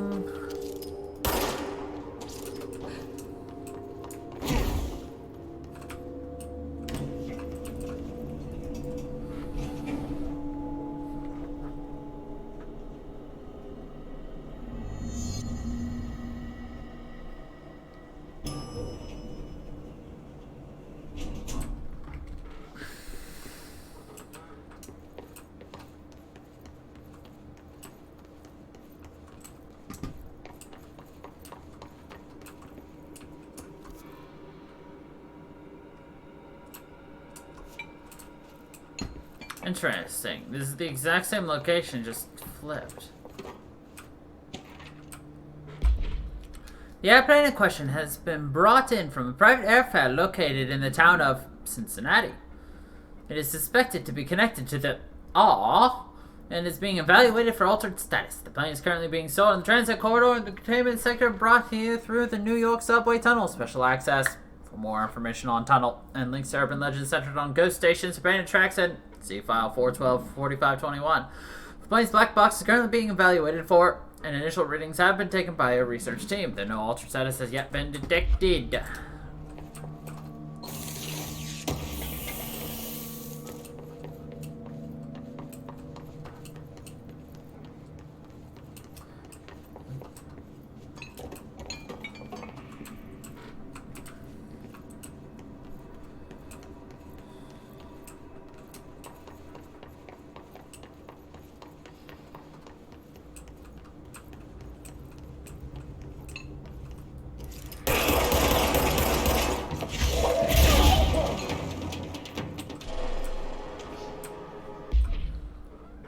First slide was a room with dirty wallpaper and dolls on a shelf. There were lots of dolls. Doesn't fade in. The house was empty. No one lived there. We played in there a lot. It was our secret playhouse. Jesse Faden. I went to school with Neil. Some kids called him Nosebleed Neil. No, likely Neil Hosenberg, missing. He was mean. He had asthma. Tom, likely Tom Barlow, missing. And his gang, Freddy, likely Frederick Bartwell, missing. Hugo, no one by this name was found in the public records, bullied him. We brought Neil to the dump to play. Unconfirmed existence of additional slide designation, house.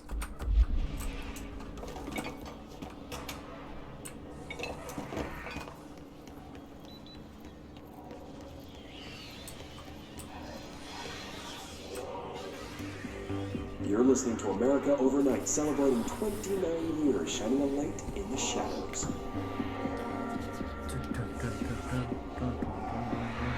Thank you for staying with us. Here's our first caller. Hi. What I'm about to tell you, if they found out, I don't know what would happen. If who found out, brother? The men in the suits. They told me it was an industrial accident. But this is something else. Something nobody talks about. Ordinary. This certainly doesn't sound very ordinary, caller. No, not ordinary. Ordinary. It's a town. And it wasn't an industrial accident. I mean, that's what they said. But that's bullshit. Whoa, please watch the language, caller. It may be 2 a.m., but we're still a family show. I'm sorry. It's just my brother was there. They said the town was destroyed, but it wasn't. I went there. The people are gone, but the town's there. It's still there. So the population of an entire town disappears, yet the town remains. Tell me, was the phrase, "there is no salvation," written anywhere? I'm not sure. The same thing happened in Brazil in 23, a village called Fort Verde. More than 600 people just up and left. The government said they were fleeing guerrilla forces, but we know the truth. A mass abduction, as predicted by my regular guest, Dr. Quincy Reagan. Abduction? You mean aliens? That's bullshit! I know they're lying! Now I warned you about the language, caller. I'm afraid we're gonna have to cut you off. And good timing, too. It's time for a short break. Hang in there. America Overnight will be right back. It's funny, isn't it? Now that we know America Overnight is actually run by the FBC to collect tales of this. An awe occurred in the town of Ordinary, caused by an OOP discovered by local children at the dump outside of town. When a specific set of slides are used in the projected images open doorways to other dimensions. Multiple slides were used by the children, resulting in the disappearance of the town's adult population. On August 30, 2002, siblings Dylan Faden, 10 years old, CP6, and Jesse Faden, 11 years old, CP7, were playing at the local dump when they found a discarded slide projector. A team led by Director Trench and Dr. Darling arrived at the site on September 14th. The all had ended, but the team found the Faden children, who led them to the slide projector and the slides, which had been burned with the exception of one. Jesse escaped when the agents attempted to detain the pair. In total, 17 surviving individuals were found in the town. All of them were brought in for questioning and tests. See interviews and Prime Candidate Program files. Interesting. There is a curious correlation with the yet unknowable forces intruding upon our world, in the form of altered world events. These forces gravitate toward archetypal objects, a gun, a television, a supposedly haunted house. So clearly humanity affects this process. Our collective unconscious is a map of sorts. We hold the key, but we don't know how to use it. We create these archetypes through everyday life, popular culture, urban legends, but we are observing and influencing a complicated system in action. We can change the likelihood of something being a receptacle for these forces just by thinking about it. But we haven't found a method to control the outcome. And yet, there's something unique in us, in our dreams, in the conceptual reality with power with our minds. What's the cause and what's the effect? Are we the starting point or just a necessary evil in this? A byproduct, a reflection, a projection? We'll struggle to find the answers to these hard questions, or die trying.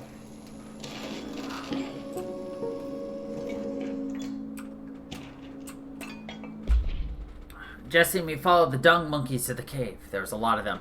More of the kids from town had joined up. It was really scary. Jesse grabbed the projector and we ran as fast as we could. They chased us. I fell and hurt my knee. Jesse tried to help me, but the dung monkeys were coming. They were just about to get us, but then Neil showed up. Neil looked like a dog, like a melted dog, but I knew it was him. Neil said a lot of times he didn't like being a boy because Tom just beat him up. I think he liked being a dog. The projector wouldn't turn off, so we changed the slide to the hand. I heard her immediately. She promised to help. Jesse said we could call her Polaris. It's because she was doing It was because she was doing stars at school. Let's see. Additional slide designation hand was verified end-to-end bureau possession. Unconfirmed existence of paranatural entity designation Dog Neil. Dog Neil.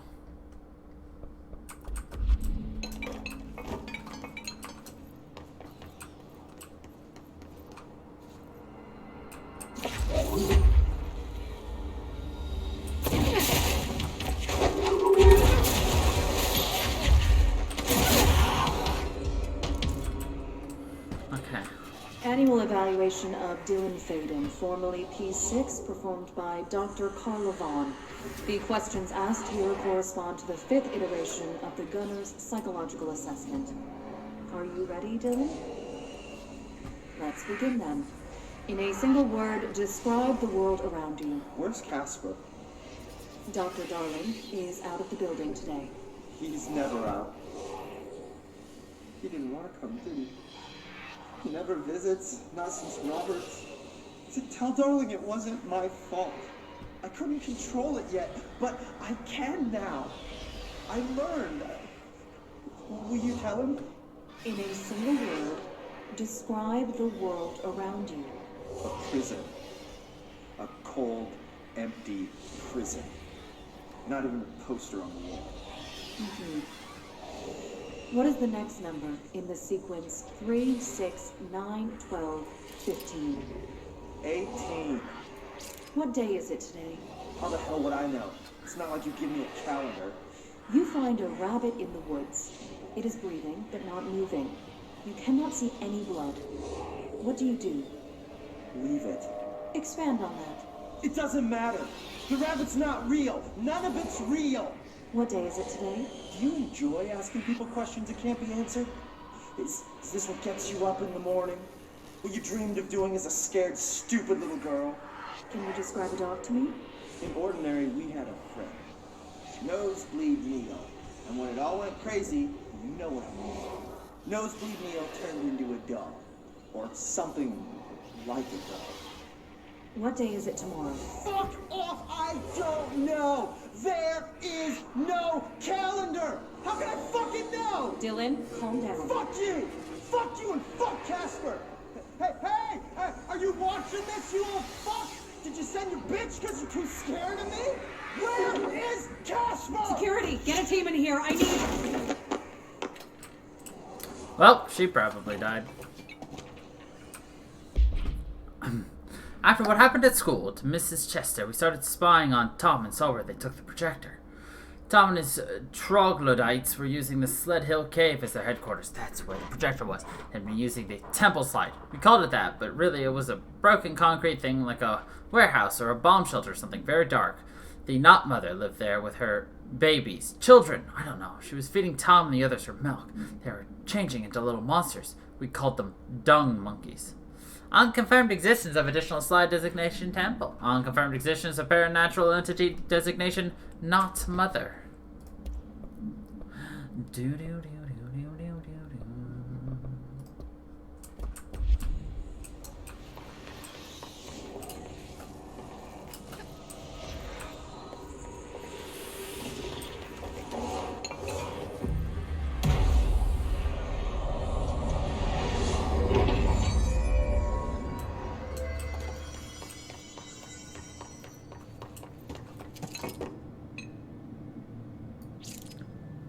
Notice that random house there being reflected. It's not being reflected. It's just showing through the floor.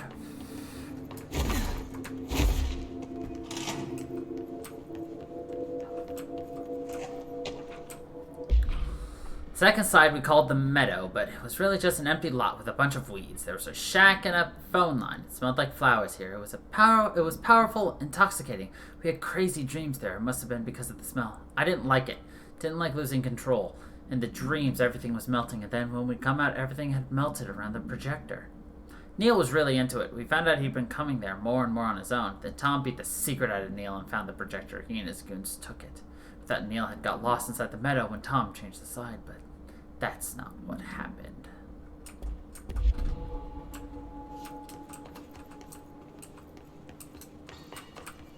Let's see what they have on ordinary.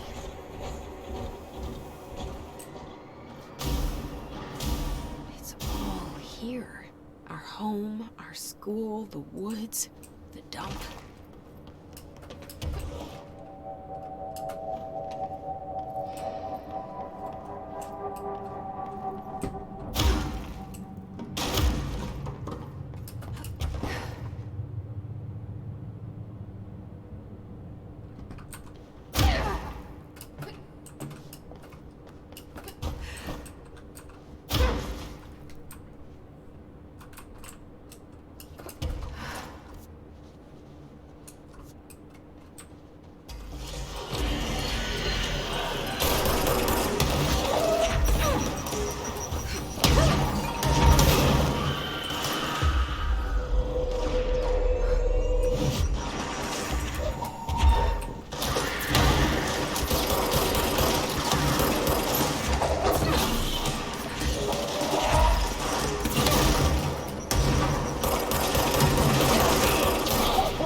Recreate that too?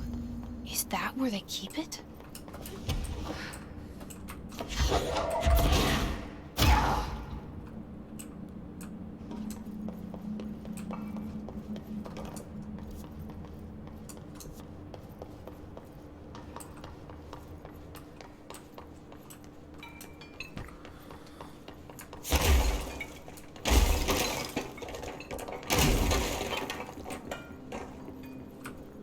You mentioned a poem last time we talked. By Thomas Zane? Yes. Beyond the shadow you settle for, there's a miracle illuminated. I looked the poem up. Only I couldn't find any poet by that name. I did find a European filmmaker who moved here in the 60s, named Thomas Sane. What? I don't... No matter. It suits you very well. The poem. How you see things. Maybe you wrote it yourself? I didn't. No matter. You've said a few times that you feel like there's a piece of you missing. Can we talk about that? Okay. Yeah, it's this... I feel an emptiness, a yearning for something that I think I lost. It's natural for you to feel that way. Your brother and your parents are dead. No! No. Dylan's not dead. And that's not even it. You're referring to the imaginary friend from your childhood? Polaris. She's come back. After all the time, she's home. In the dream I saw, she showed me this. Jesse. It felt more real than anything. Real as what happened in Ordinary. The industrial accident in town that you believe Polaris caused. No, it wasn't an accident. There was no industrial accident, and Polaris didn't cause it. She saved me and Dylan. Jesse. No! It was a cover-up. The government knows about it. There were agents there. Agents from... I don't know exactly. I'll find them. I won't stop looking. Polaris wants me to go to New York. There's a building there. I have to leave soon. I have to be there at a very specific time. Something hugely important is going to happen. Jesse, you know we can't let you go until you know. And that begins by understanding what's real and what's imagined. Interesting.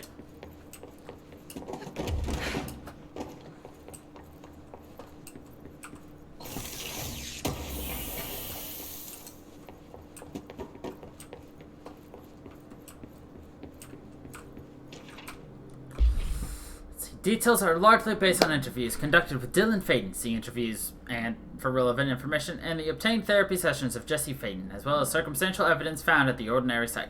Note that accounts provided by all three sources contain conflicting data. Examples: Dylan claims there were 8 slides for the projector. Jesse mentioned 9. The Bureau found 1 intact slide, and the burnt remains of 6 others. Unfortunately, those slides are too badly damaged to be used in the projector. Jesse Faden is believed to be the individual responsible for burning the slides.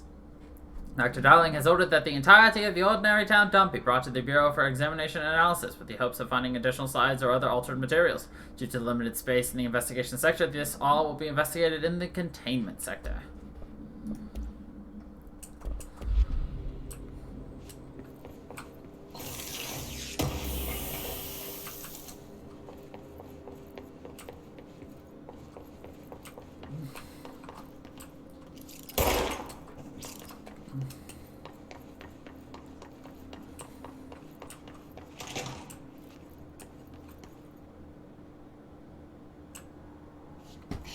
Moved the whole landfill here in the middle of New York, and nobody saw a thing.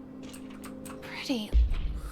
By order of Dr. Darling, all work in the Ordinary dump stop effective immediately. Resources will be allocated to the department. Details will be forthcoming. This area will be sealed at the end of the month. Please remove all personal IFX before that time. Any photographic slides, type used in slide protectors found in the area should be delivered to Dr. Darling immediately. Unbelievable.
We got yeeted!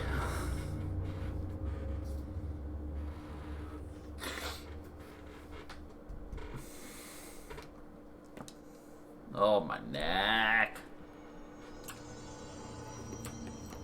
Ugh, and we're all the way back here. Disgusting.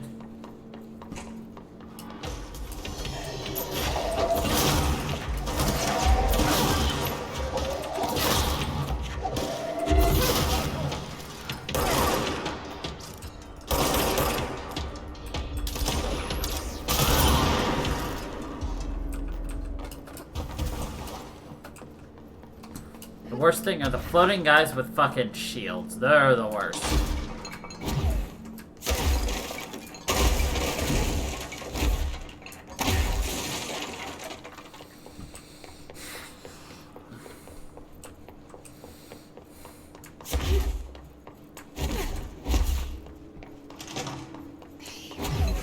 Whole landfill here in the middle of New York, and nobody saw a thing.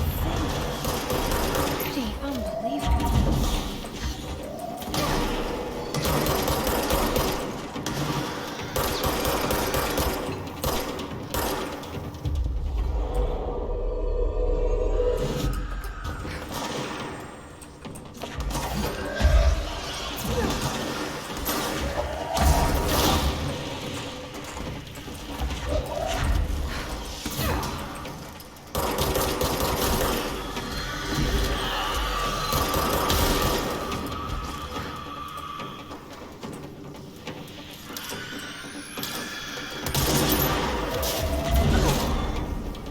Good.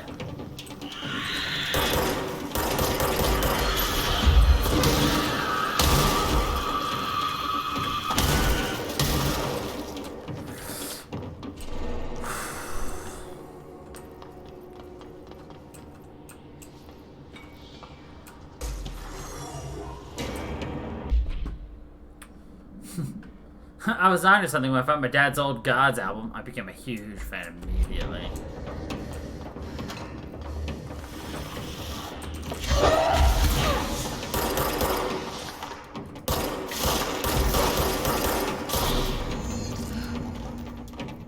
We should check that lab.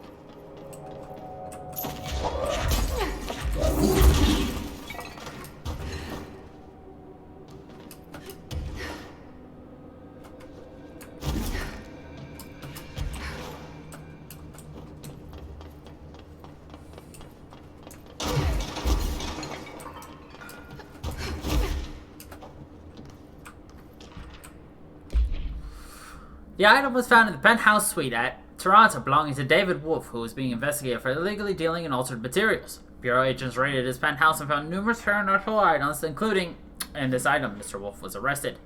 So why would a 36-year-old Bay Street investor trader, filthy rich, married to a model, disappear overnight? That's the question that's kept Toronto high society up at night this past week. Police say it's being looked into. Some nut job radio show in the States claims he disappeared to join the Illuminati.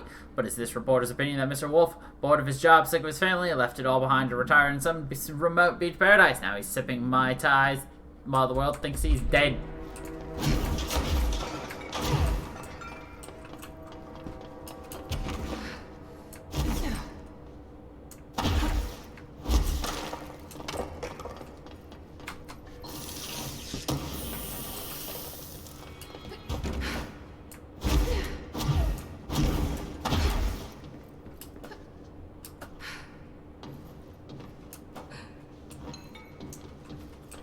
Just looking to see if we get any indications of a hidden item or anything.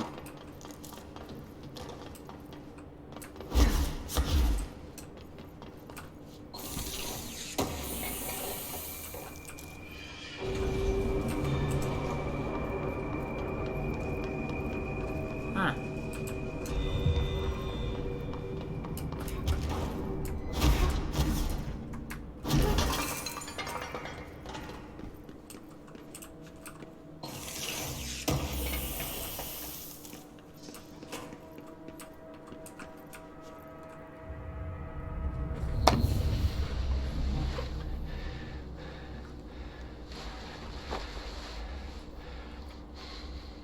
Effective immediately.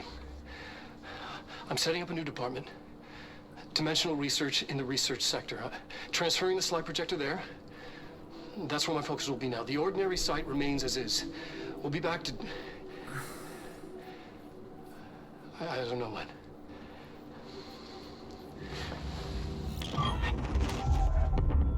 Darling took the projector to the research sector. He dedicated a whole area to it, so he knew it was important. Dimensional research. That's where we go next.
Another achievement unlocked. Nice. I want to save up for that, so...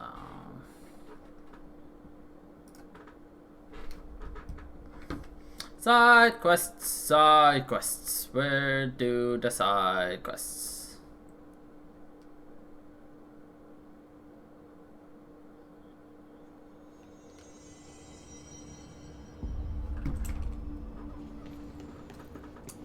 Good luck out there. Darkness engulfed the elevator. There was something there, reaching for her, trying to make her act. It was a distress call. Faden sensed a drowning man, a hunger in the dark. Investigation sector. Investigation sector, huh? We should check this out. Is this the Alan Wake side?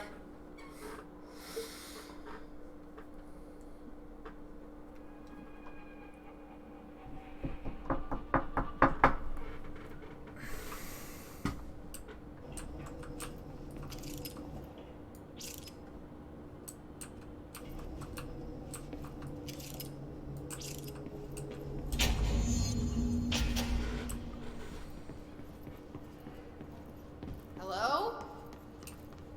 Anyone here? Guess not.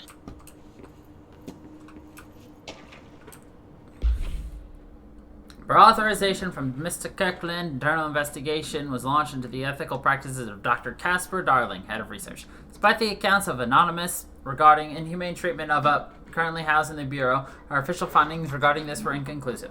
Numerous obstacles arose during this investigation. The majority of sector personnel seemed to be wholly unaware of any such contained there. One confirmed the code name to be, but all files pertaining to that name were inaccessible, being classified under the highest clearance level. Investigators were similarly blocked from entering the research wing to interview its staff. The matter was further complicated by the lack of clarity on whether non-human paranatural entities warrant humane treatment. While this investigation cannot address any charges against Dr. Darling, we do recommend an investigation into research.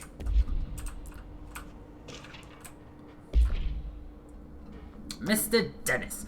Request came through recently from an FBI agent asking for all our files on Brightfall, specifically on the disappearance of the author Alan Wake. For the Interagency Information Exchange Agreement, I had some paper pushers gather up a folder of all the pre-approved files. Don't worry, all the inappropriate material is either missing or redacted. But I'm writing to let you know that we received this request from a special agent named Alex Casey. Sounds familiar, right? That's because Alex Casey is the name of the fictional detective in those hard-boiled crime books Alan Wake wrote. Pretty interesting that an FBI agent sharing a name with the most famous character Wake wrote is looking into a case dealing with the writer's fiction coming true. I think this is worth looking into, but what's your opinion? Just give the word and I'll start surveillance on this guy.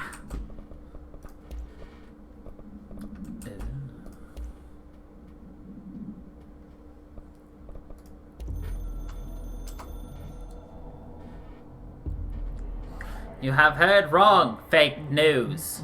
The board is A-OK intact. The rebel faction dissent is former fired. The crisis purge is over. This is not a matter of worry for you. You can hang up now, please. Well, that doesn't feel right. Now, does it?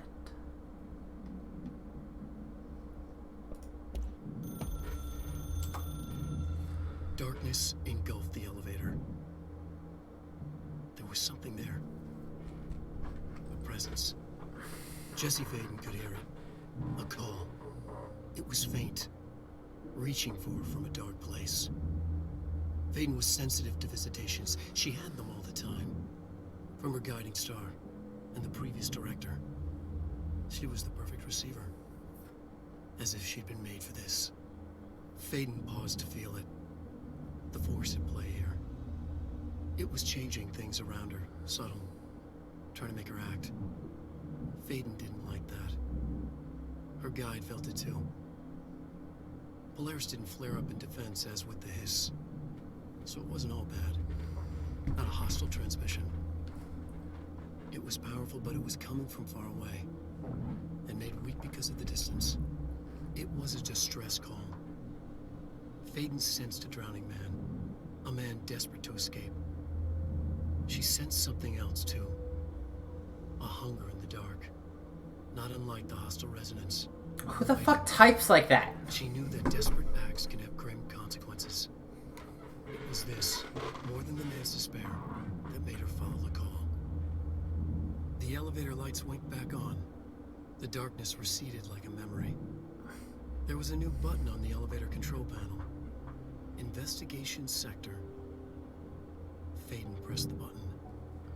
The elevator doors slid shut with practiced bravado.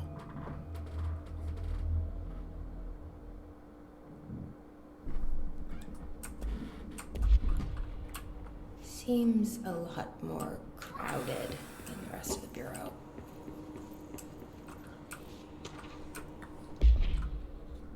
Mr. Geiklin, here are the latest agents were confirmed missing, presumed dead from the containment breach yesterday. Jonathan Connor, Ezra Cruz, Carolyn Dempsey, Lindsay Malcolm, Charles Murray, Derek Shaw. Letters of condolence will be delivered to you to sign prior to sending them to their families. You'll be updated as soon as additional confirmations are made. Also, per your request, a network engineer checked how many cases were backed up digitally. Fortunately, a large number of active investigations were not archived yet, and the only hard copies of reports exist behind the firebreak.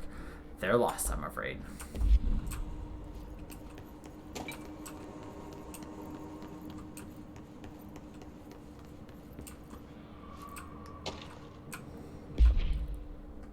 Mr. Dennis, so yes, there's an increase in all cases, and yes, it would be a good idea to put together a special task force to examine exactly why that is. However, it seems that a tiny little detail has slipped through the cracks. We don't have the damn staff. If you expect us to detect, investigate, and process more all cases, you need to give us more people. It's simple math. Between the staff we lost in the Hartman thing and the ones who left the other department after Kirkland quit, we're barely managing to keep up with the workload. Hell, just filing the paperwork for all the altered items we left behind in the sector has been an ordeal. Another thing, and this is going to sound paradoxical, but we have an overcrowding situation. This lobby isn't meant to accommodate a whole sector's worth of staff. We put forward a motion to move investigation to a more suitable location months ago. Better not still be sitting on your desk. The people are getting restless, and as Kirkland's interim replacement, it's your job to handle it.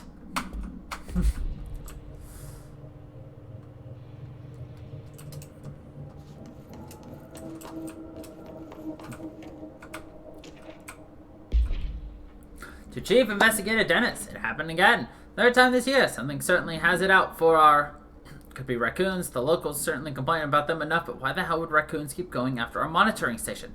Doesn't add up. Anyway, I've got a Bureau tech going to the site next week to take a look. Next on the list of recurring problems is the staff at the Lake House Research Station. How am I supposed to effectively keep an eye on Lake if they won't let me see any data? Hell, I don't even know what they're researching out there. We need to petition them again to share their information with investigations agents. It's only a matter of time before this hits again, and I want to be prepared. Anyway, if anyone at HQ asks why the Bright Falls report is a little... then this must tell them it's because we couldn't take any readings. In the meantime, I must invest in some raccoon traps. Some coon.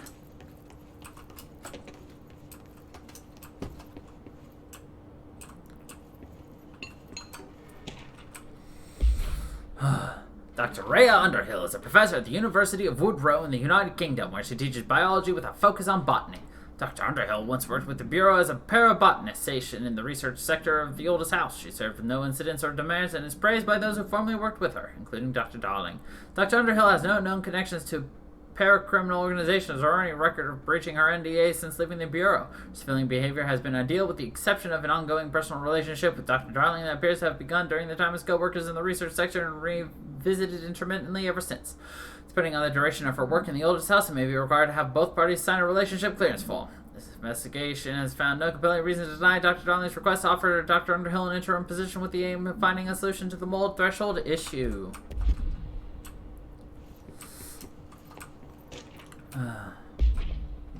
For authorization from Mr. Kirkland, was launched into the of Director Zachariah Trench. A recent change in witnessed in Director Trench, including aggressive when with other staff, has been observed. However, this investigation is aimed at interpreting this issue rather than proving it.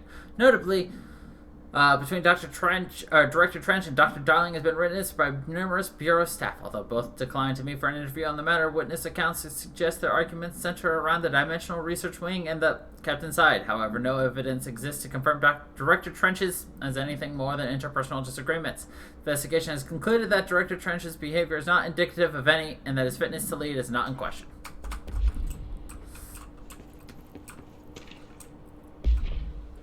Kirkland, I'm growing tired of your blatant attempts to lay your incompetence at my doorstep. I know you want this to be true, but you are head of investigations. This failure is your responsibility. What did you think would happen holding a dangerous specimen investigations? The containment sector exists for a reason. They're better trained and better equipped for this type of work. In fact, they have admirably taken on certain monitoring responsibilities that your staff are no longer capable of. This happens more and more now. Don't think your petty internal investigations have gone past my notice. You are a worm. Everything I've done has been for the benefit of the Bureau. The Prime Candidate program only failed because of Darling. You are both failures plotting against me. You are traitors, but the truth will emerge out of you. You are choosing to become my enemy, Kirkland. You don't want to be.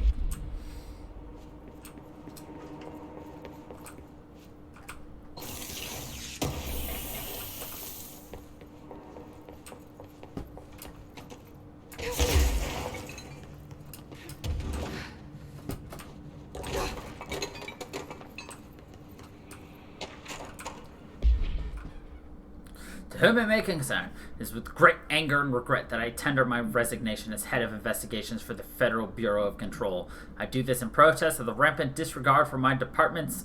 My staff cannot continue to work in these conditions. Previous requests and warnings have fallen on deaf ears, so I must now rely on my actions to speak louder than my words ever could. I blame this situation on who has routinely ignored my requests for assistance in reclaiming the parts of the investigation sectors lost to the loosened side. I will never forget the streams of brave agents begging for us to open that fabric. I will carry that shame for the rest of my days. That has failed as agents. I shall never forgive him for that.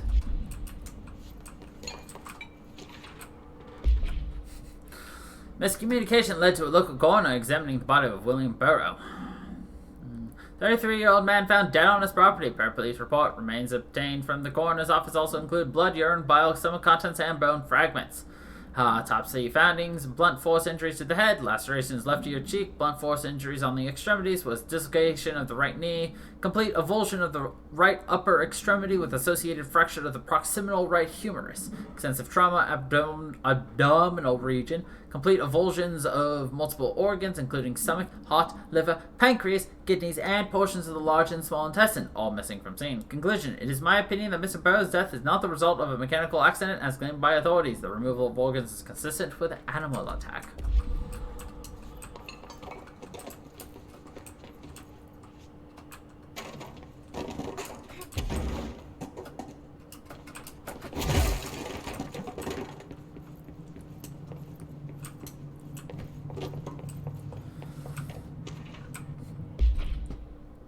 Before authorization from Mr. Kirkland, internal investigation P1429 was launched into the legality of the Prime Candidate Program by the FBC. Since all known subjects relevant to the investigation used executive privilege to decline interviews, very little first-hand information was gathered. However, anonymous sources and documentation declassified by Mr. Kirkland both paint an alarmingly clear picture of systematic and were brought into the oldest house and placed under examination and testing with the aim of appointing one as director upon maturity. This program has produced no successful cases and only resulted in the traumatic of paranaturally inclined.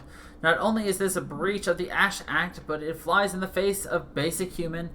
This investigation team unequivocally, the pro candidate program recommends that it be immediately.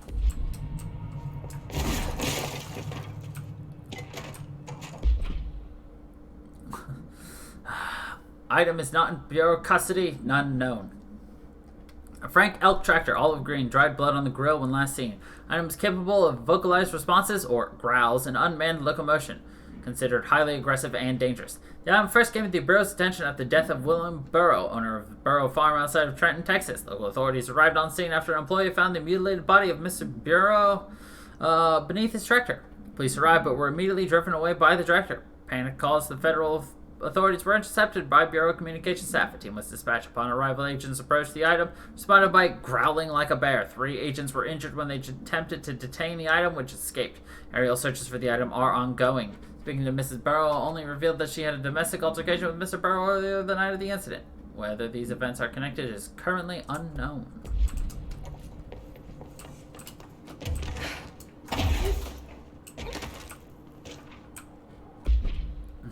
Mr. Kirkland, we stopped at Keystone on our way to the target, all like you asked. Sending my report directly to you to try and keep a lid on this Grumman Morales desertion issue.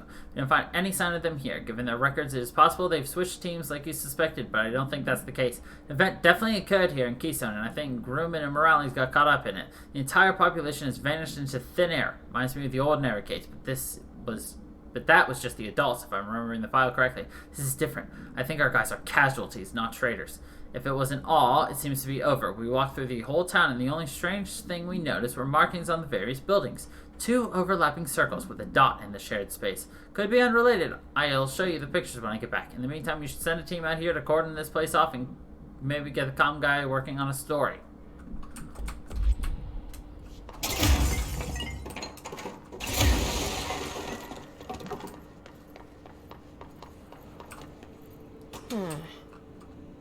It's not working. Maybe a loose power core somewhere.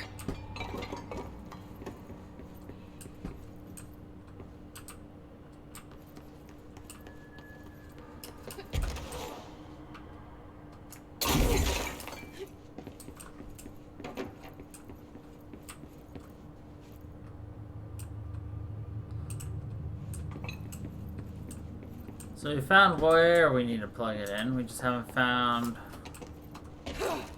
the item to plug it in with.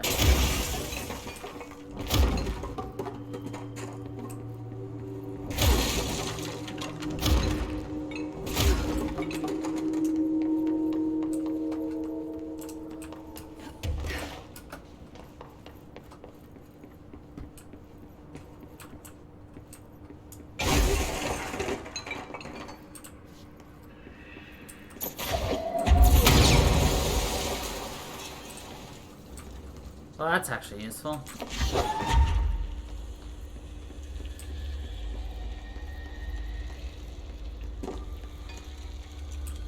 Well, that's no longer useful.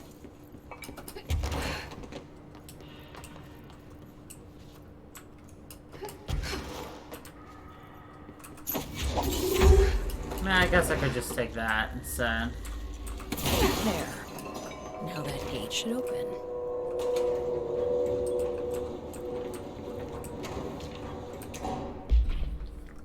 The purpose of internal investigation X0397 is to examine the containment failure of specimen SI-1 that resulted in the deaths of agents. An inspection report of the containment equipment 3 days earlier showed no faults. Investigators suspect human error to be the cause, yet no department has provided any evidence to support this. Technicians were able to recover the researcher's notes on the specimen from the internal network. The specimen began displaying a sharp increase in aggressiveness. Cross-referencing the date with various logs found only 2 events inconsistent with the sector's daily routine. The air filters were changed, and an hour prior to the incident, a civilian named Alice entered the sector regarding an unrelated investigation. Given their connection to the same odd case, it is likely that Mrs. Presence is relevant to the specimen's escape and to the investigation is ongoing.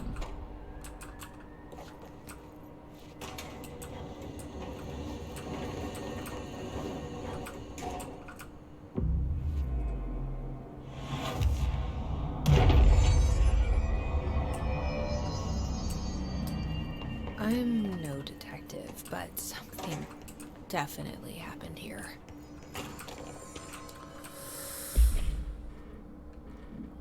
This individual has operated outside the Bureau's notice for decades, perhaps longer, displaying a level of skill and caution rarely seen in paracriminal groups. A review of past cases has found various mentions of their activity over the years. In 2016, a production company called Blessed Pictures was connected to an ultra-item case, as well as the death of an agent from exposure to illicit paranatural materials. In 1994, a Los Angeles-based public speaker named Chester Bless was involved in the illegal use of an altered item. In 1988, a business called Bless Repair and Services was suspected of involvement with an OOP case, perhaps even creating it. None of these businesses or individuals have ever been located. However, their connection to appearances of altered items and objects of power is too direct to be considered circumstantial. An arrest order has been issued for any persons believed to be involved with the Blessed organization.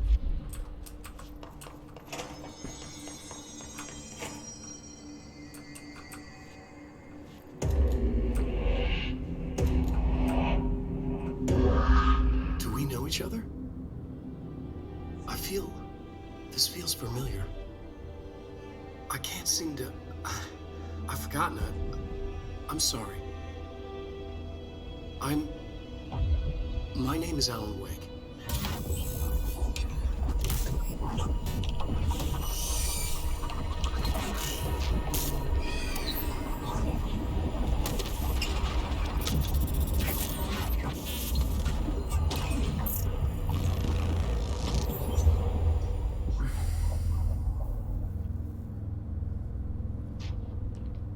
Who are you?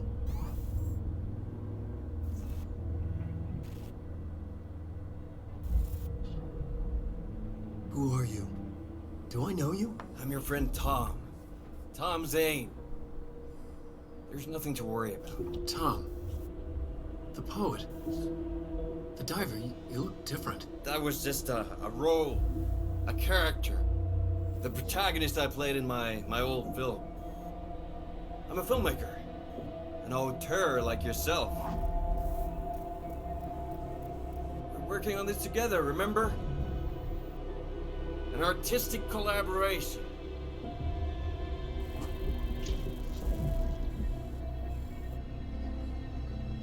You need a drink.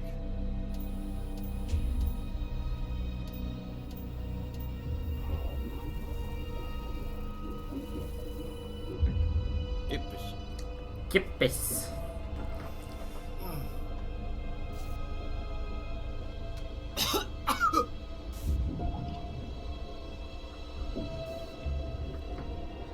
Endless darkness.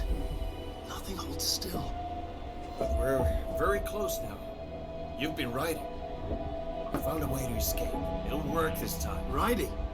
You found a way! No. I don't... Wait. There's something. It's my double. He's out there. I've seen it. Yeah. Nothing to worry about. I'm dealing with it. It's fine, my friend. Let me handle him. You've met him? What the hell? Now, come on. You misunderstand me.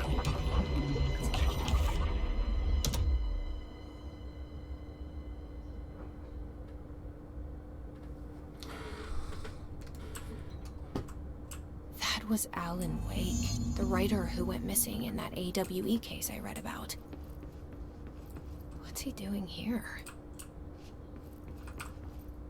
And Thomas Zane was with him. The poet. No, wait. He was a filmmaker. I always remember that wrong.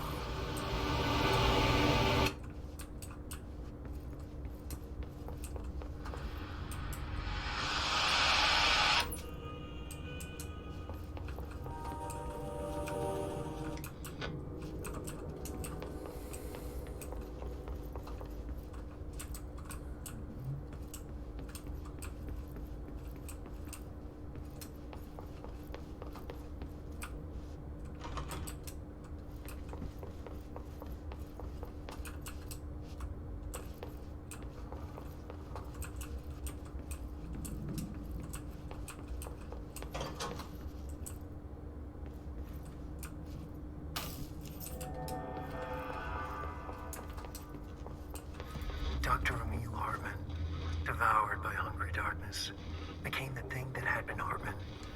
Broke loose, killed everyone it could, lurking, roaming, waiting. Then something else came. A resonance. The thing that had been Hartman went through another change.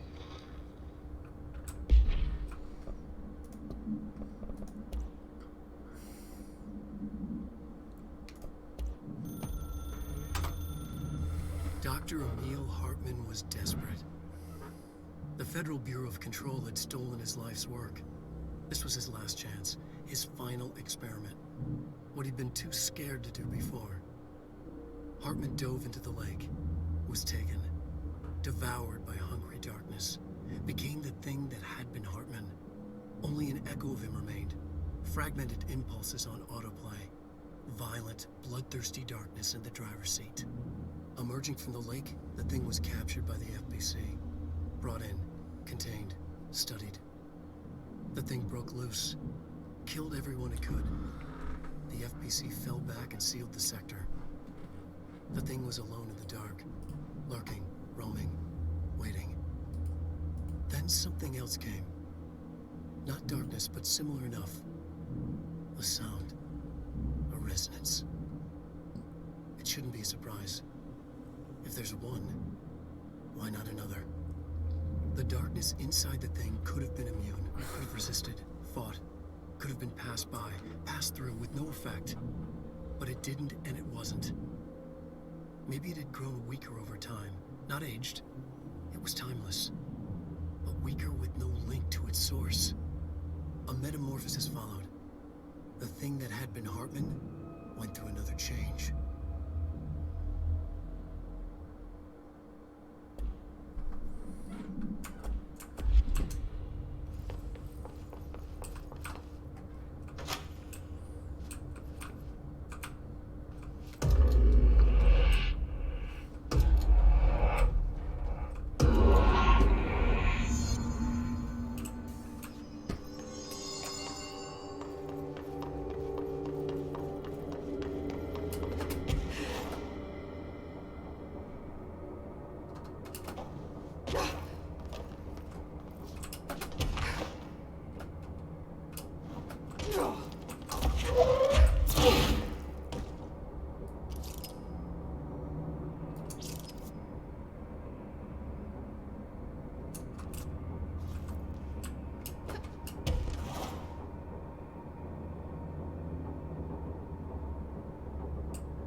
Oof.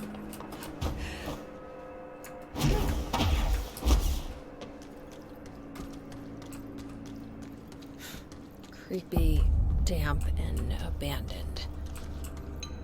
Why did Wake want me to come here?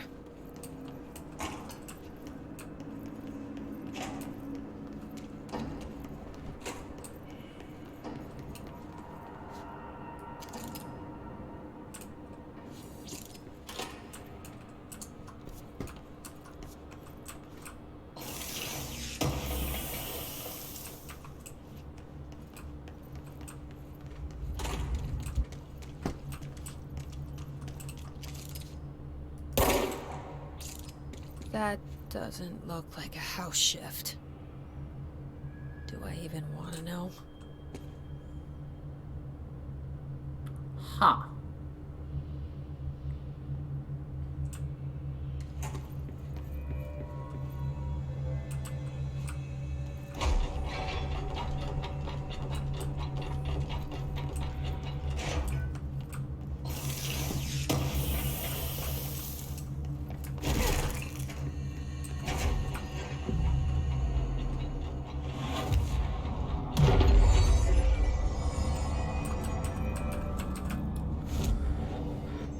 Nice.